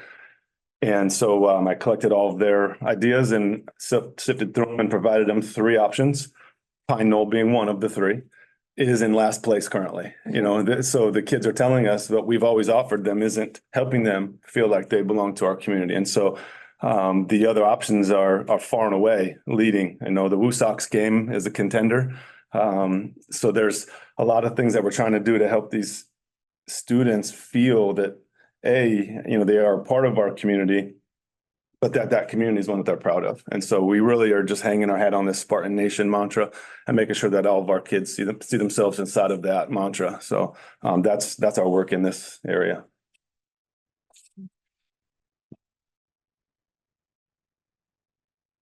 Yeah,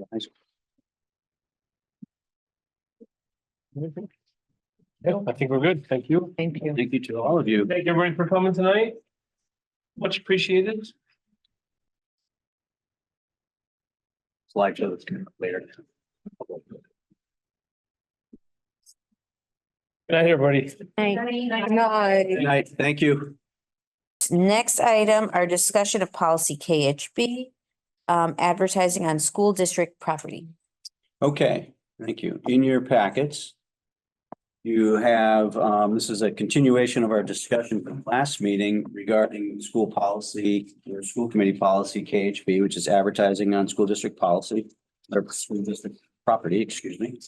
And we had a pretty lively and in-depth discussion regarding how we do this, but also stay true to the school's mission and certainly the school's code of conduct. And so the committee had asked me to look at other districts where policies allow this to happen.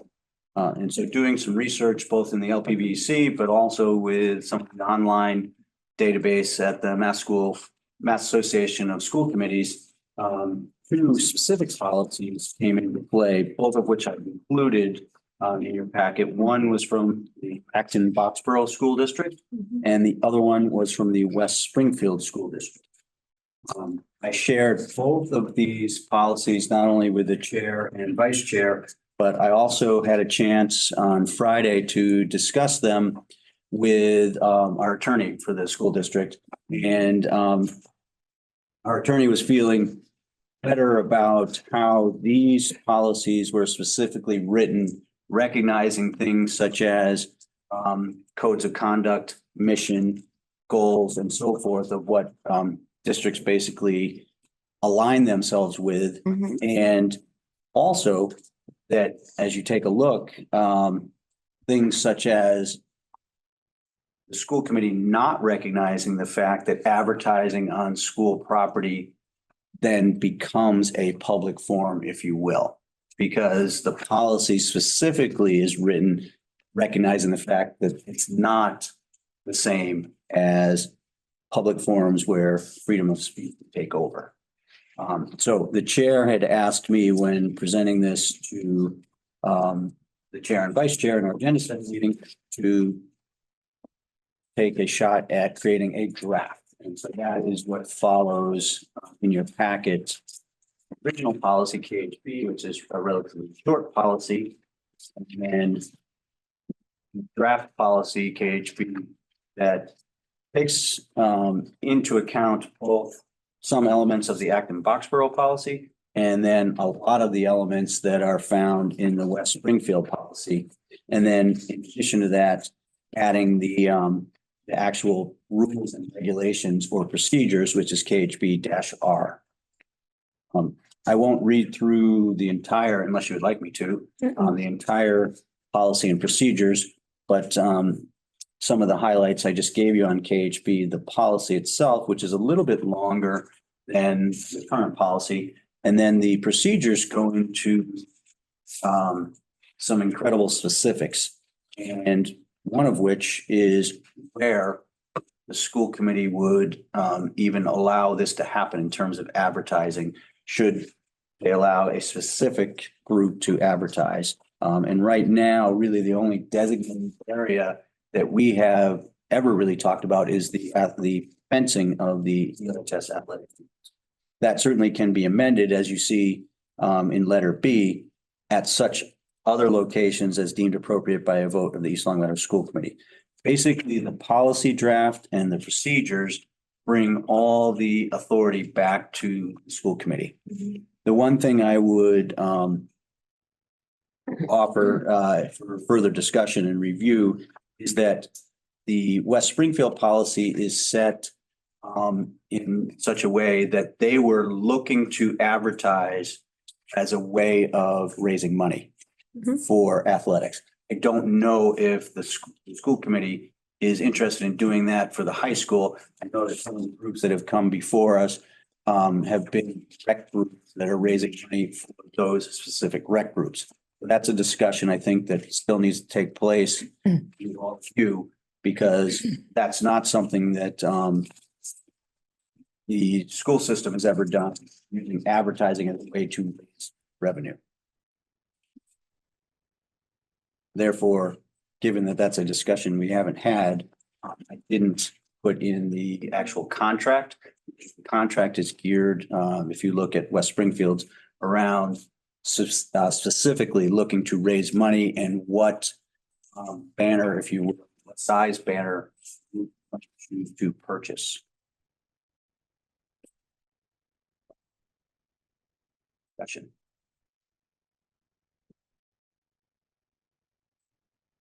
Thank you for doing that. Sure. And this makes a lot more sense to me, seeing what your school district is doing based on our conversation last time. I left confused. I won't lie. I left very confused about the fact that we didn't seem to have any, authority over what was being advertised. So this really brings some perspective. So thank you.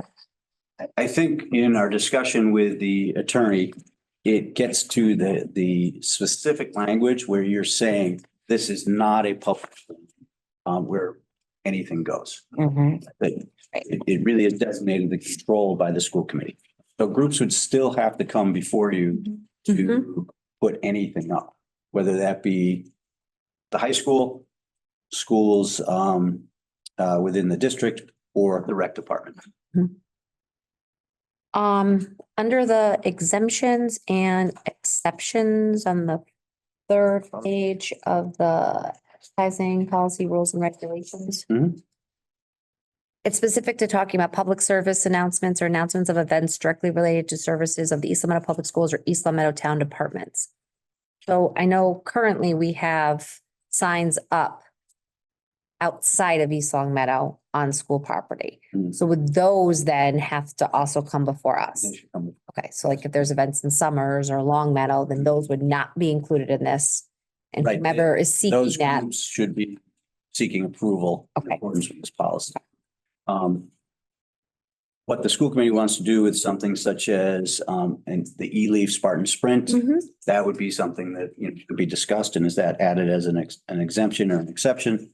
That's up Well, to I think committee. when they put in their petition to use anything, maybe that could also be included in that as well. Right. Like they're able to put up some signs. At the Right. sites. Yes. Yeah, so that it's consistent because it, True, and you can certainly do that, and many districts do in terms of use of facilities. If the actual event is not taking place on school grounds, though, then you wouldn't be able to include that because they wouldn't be applying to use school grounds, They have. such as a school. No, they have. They had last year, they didn't. Place at the depot this year. but then if they wanted to put the advertisement in the sign up for it Correct. at the other schools, they would have to come before, They would if, unless we put them in. put that in exemptions. there. And then, oh, that made me think of something else. It was E-Leaf. Would that even pertain to like rec programs? Like I noticed even driving into the parking lot here, sign Right. up for basketball, that kind of. So that's what we're trying to capture with number two. Yeah. The other policies had something similar. So since we are very much aligned with the recreation department in town, and in other policies and even in building use, we give them first right of refusal, so to speak. If the schools are not using something, the first chance to use it goes to the rec department.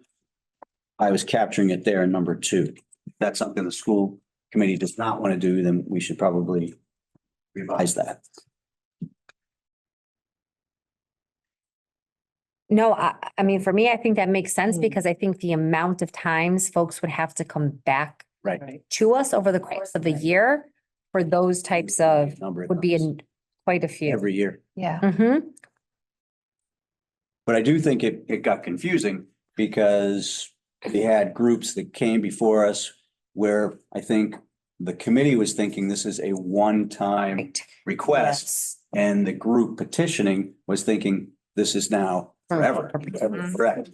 Even though they were realizing that they had to take it down at the end of the contest, they thought, well, next year when we have a contest or next week when we have a contest, we can put it back up. Yes. And so I think there was confusion in that.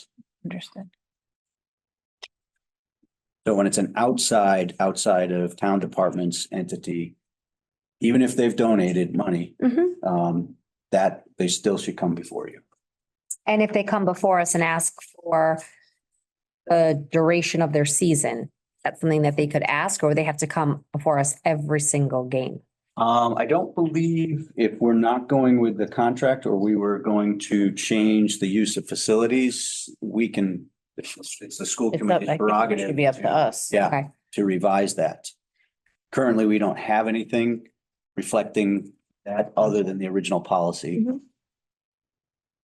I mean, could there be some kind of maybe document that they fill out or? West Springfield had a sample one. It's their application, but it goes around, you have to revise it. So if we're not looking to use it as a revenue generator for the school department, then we probably should revise it. But they do, they have a contract. I think that would be nice to document. Had it documented. So does that mean then for the fireworks and for the Rotary Club concert series, that they then would also have to come here with their banners? They won't because they won't have the fireworks here because of the construction project. What about the concerts? Concerts are also going to have to, due to the construction project, look for another, I believe, another venue, at least for the next few years. Okay. Yeah. But that does end up being one of our schools by chance. They would still have to. They would need to come here. Okay. And actually, they did. The Rotary Club every year always came before to ask about the concert series and for fireworks, asking for permission to hang banners, thanking their sponsors. Okay. And then for the advertising policy rules and regulations, I think the only other location where folks have typically hung things would be the Birchland Park softball fields, because I don't think there's any other fencing No, at it's not. the other Other field. sites. So I don't know if that's just a spot that we would want to consider adding rather than there's no real other. What do you mean adding? Because right now it says currently designated facilities for the placement of commercial messages and advertisements are as follows, along the fencing of the ELHS athletic field. So I'm saying the only other fencing that would be location would be the Birchland Park softball diamonds. There's none at Maple Shade, there's none at Mountain View, and there's none at Meadowbrook. Where you could have fixed something. The only two fence structures are the high school and Birchland. So we could add a B, if you will. A, along the fencing, the Chester Athletic Field, B, along the BPMS softball fields, and then C, at such locations as deemed, other locations as deemed appropriate by a vote of the East Long Meadow School Committee. Cause that's where I think like C would become, if E-Leaf wanted to put a sign up ahead of the Spartan Sprint in the driveway of Maple Shade, in the driveway of Mountain View, like those are different locations that we wouldn't be able to identify ahead of time. Right. Couldn't we just say East Long Meadow Public School athletic fields? So that it covers everywhere?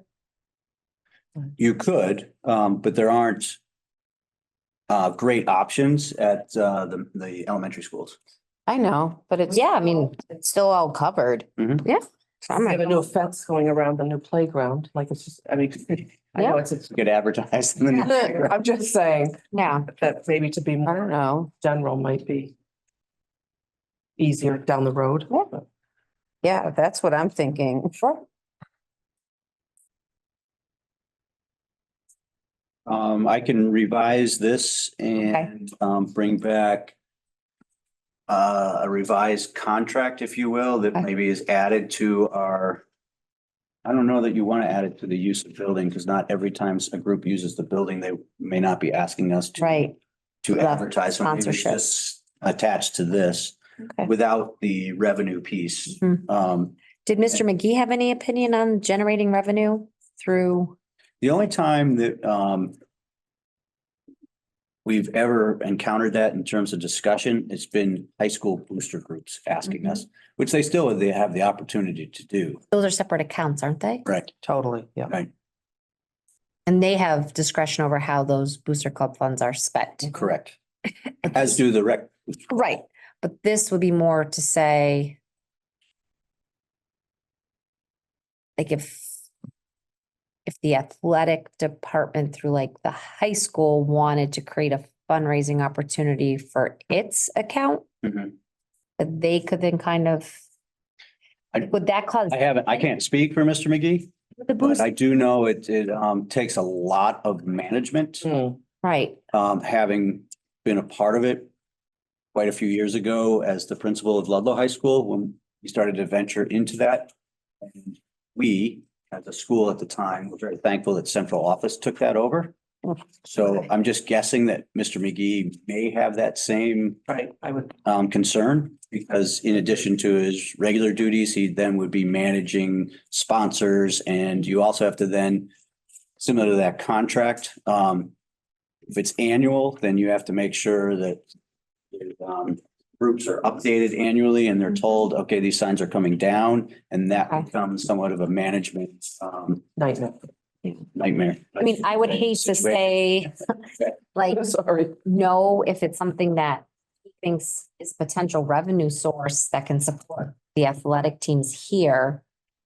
I can say that, I also don't. I mean, I can certainly ask him the question. I'm not. I don't want to speak to him. I can say that it's not a significant revenue source, having seen it done for a few years in Ludlow. It didn't make or break programs. Okay.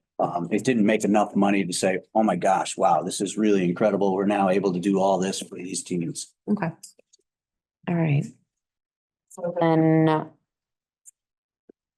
we need to wait to go on this until you make the revisions. I would, Okay. if everyone's comfortable, I'll make the revisions from the discussion that we've had here. I'll bring back a contract of sorts so that groups have something to submit. And certainly people can, it'll also give me an opportunity to send it again. We spoke in person to the attorney. He happened to be here on another matter. And so I gave him all the policies, and he was feeling better about the examples that I had given him. Okay. So, and MASC sample policy has language relative to It is right, Right. so. Okay, so I will bring that back Yes. next meeting. In that policy, we have like the procedure part. Should we have something in there then, and forgive me if I've missed it, that describes how then those groups get on our agenda? We can, that can be I the just feel like contract, that might be Yeah. something that they might not know. right?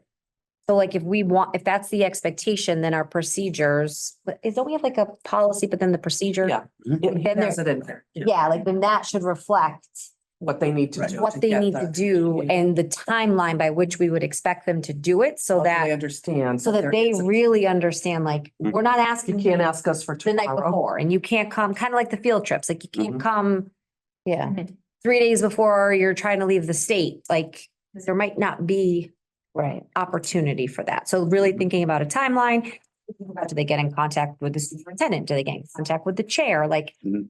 who is going to become the point of contact for getting on the agenda? Does it go through Donna? Does it go through person in charge? So that way there's no guesswork and the people. It probably, I'll Something in trouble. probably draft something. I think it probably makes sense for them to come through the central office. Yeah. In order to get on an agenda, and so it really would be the time frame we're asking. Okay, Contact central office by such and such a time. okay. And to get on an agenda, so the school committee has the opportunity to approve this, Mhm. or at least discuss it, and then decide. Right, and like what we would want to see, like, do we want to see, not proofs, what are those called? Samples of what they're trying to hang, because we don't want them to print something that then they spend money on, that then we're like, well, no, you can't hang that, like, and like those types of details, Yeah. because that would be important, I feel like. All right. Next item, superintendent's educator plan. Okay, in your packets, I have provided all of you, now that we've gotten through all the presentations, SMART goal presentations, educator plan that is for the next year. And certainly, as we discussed last year, it can carried over into accountability results and conversations that we had as we did this year.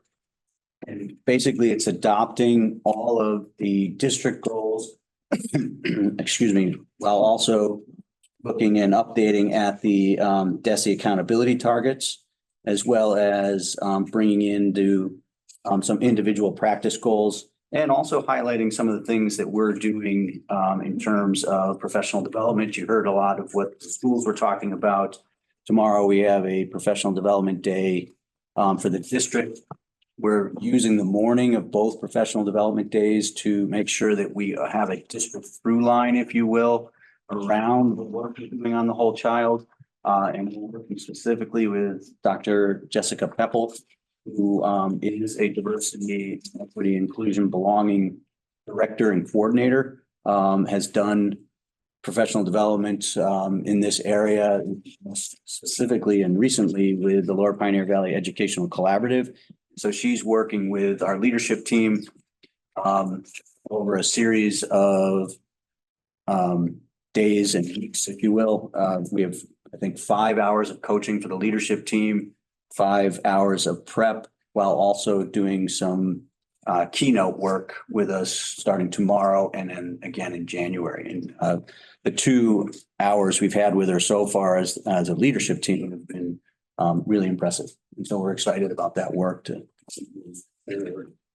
Then we're also, and you heard this referenced, at least in Meadowbrook's presentation, continuing the work around the Raven classroom, and that's district-wide. Last year was more of an option during our professional development days, but we saw that there was a significant interest both in the first November day and then again in the January day. And it was across grade levels, which was really impressive. It wasn't just the elementary, just the secondary group. So at the end of the year, we were able to work with the regulated classroom and get building trainers trained so that all 5 buildings have trainers in the buildings, and in the late morning tomorrow, and we go to more specific building curriculum support in the afternoon.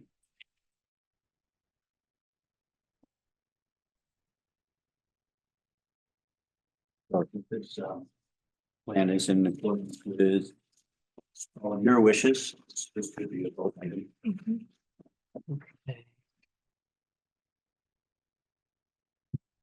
Like to make a motion? Sorry. I move to approve the superintendent's educator plan for the 24-25 academic year as presented. Okay.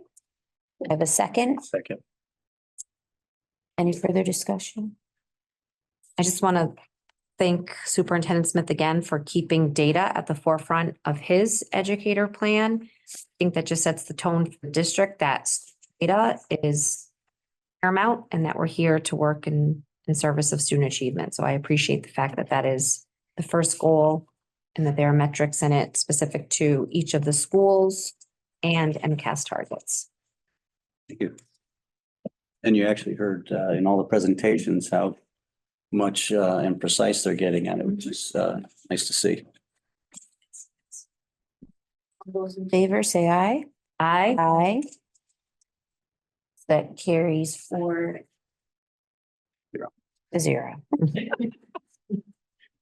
Thank you. Yeah. And if Ms. Brown is able to please. The last item This will be. for the evening. Gordon. This will be quick. Last item. Thank you, Ms. Brown. I appreciate you staying. I know that you're not feeling well. I'm gonna go quick. Alrighty. All right. Okay, so we wanted to give you further update on the construction project and then at the end of the slides, with all the slides showing you some of the updates that are recently happening, which is really exciting.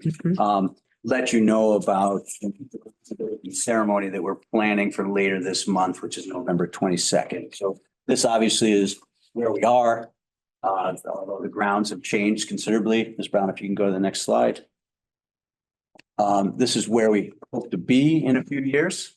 And then this is some of the really great progress moments that we've seen. Ms. Brown, if you can flip through, we're going to go fast. So this is the footprint of the new building, which is really exciting to see. I believe this is a drone shot. And so for the first time, it's going from something that you've seen on just some of our posters to actually seeing it dug into the ground in the back here. Next slide.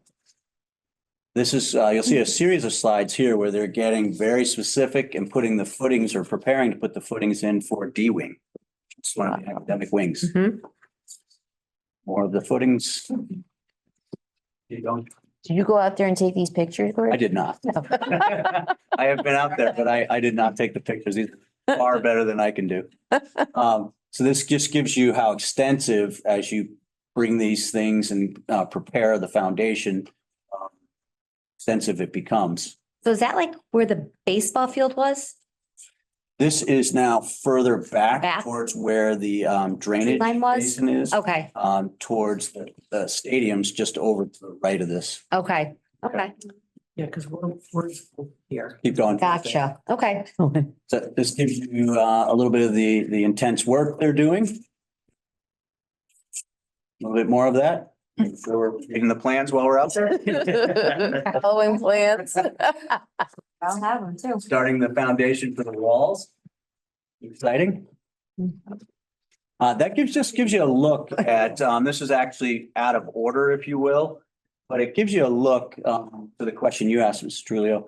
Trulio, sort of where this is located. Yeah. So this is now looking back at the existing cafeteria. And this Okay. is as they're flattening that whole area to get ready to outline the building and begin that foundation. Behind, because that's the baseball field right there. Right. Yeah. Gotcha. In back of this. Further behind it. Right. Perfect. So I wanted to give all of you, as well as anybody who might be still watching at home, or watch at home later with the recording. Sure, they're all watching it. Where we're located. But also it gives me the opportunity to invite all of you to, one more slide. There it is. Okay, great. Sorry, my slide. Oh. On the slide. Sorry, I was looking up. I'm behind on my slides on my computer. Friday, November 22nd at 9:30. That's the breaking ceremony. And it's going to be a little bit brief, I guess would be the best way to put it. Brevity is going to be sort of the theme, although we will have, because MSBA wants to make sure that we're bringing in not only MSBA officials, but also state officials who all supported this work. So we will have state reps and state senator and local officials there. The big celebratory ceremony obviously is the ribbon cutting. And we get a few more years down the road, but groundbreaking is important because you see where we've gotten to, and you also know how much work it took to get just to this. Just to hear. Yeah, it's a lot of work. Years of work. So if you put in your calendars and you can make it and join us November 22nd at 9:30, we are putting together a formal groundbreaking. Should we plan to be here at? Or, Early would be better. Yeah. and then here? Most likely it's gonna take place. Question, I don't know. Okay. I'm still working out those But if we details, get but I here think around 9, greet everybody. Here at central office or? Yes, that would be fun. Okay. Yeah, we will probably greet everybody up front and then maybe we'll walk back Okay. to where the construction site is happening. Good. It was quick for me.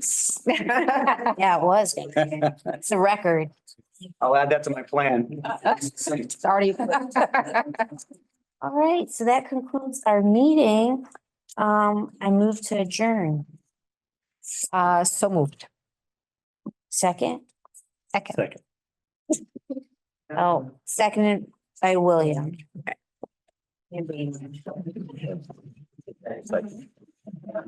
All in favor? Aye. That's unanimously, we are adjourned. Yes, we're adjourned.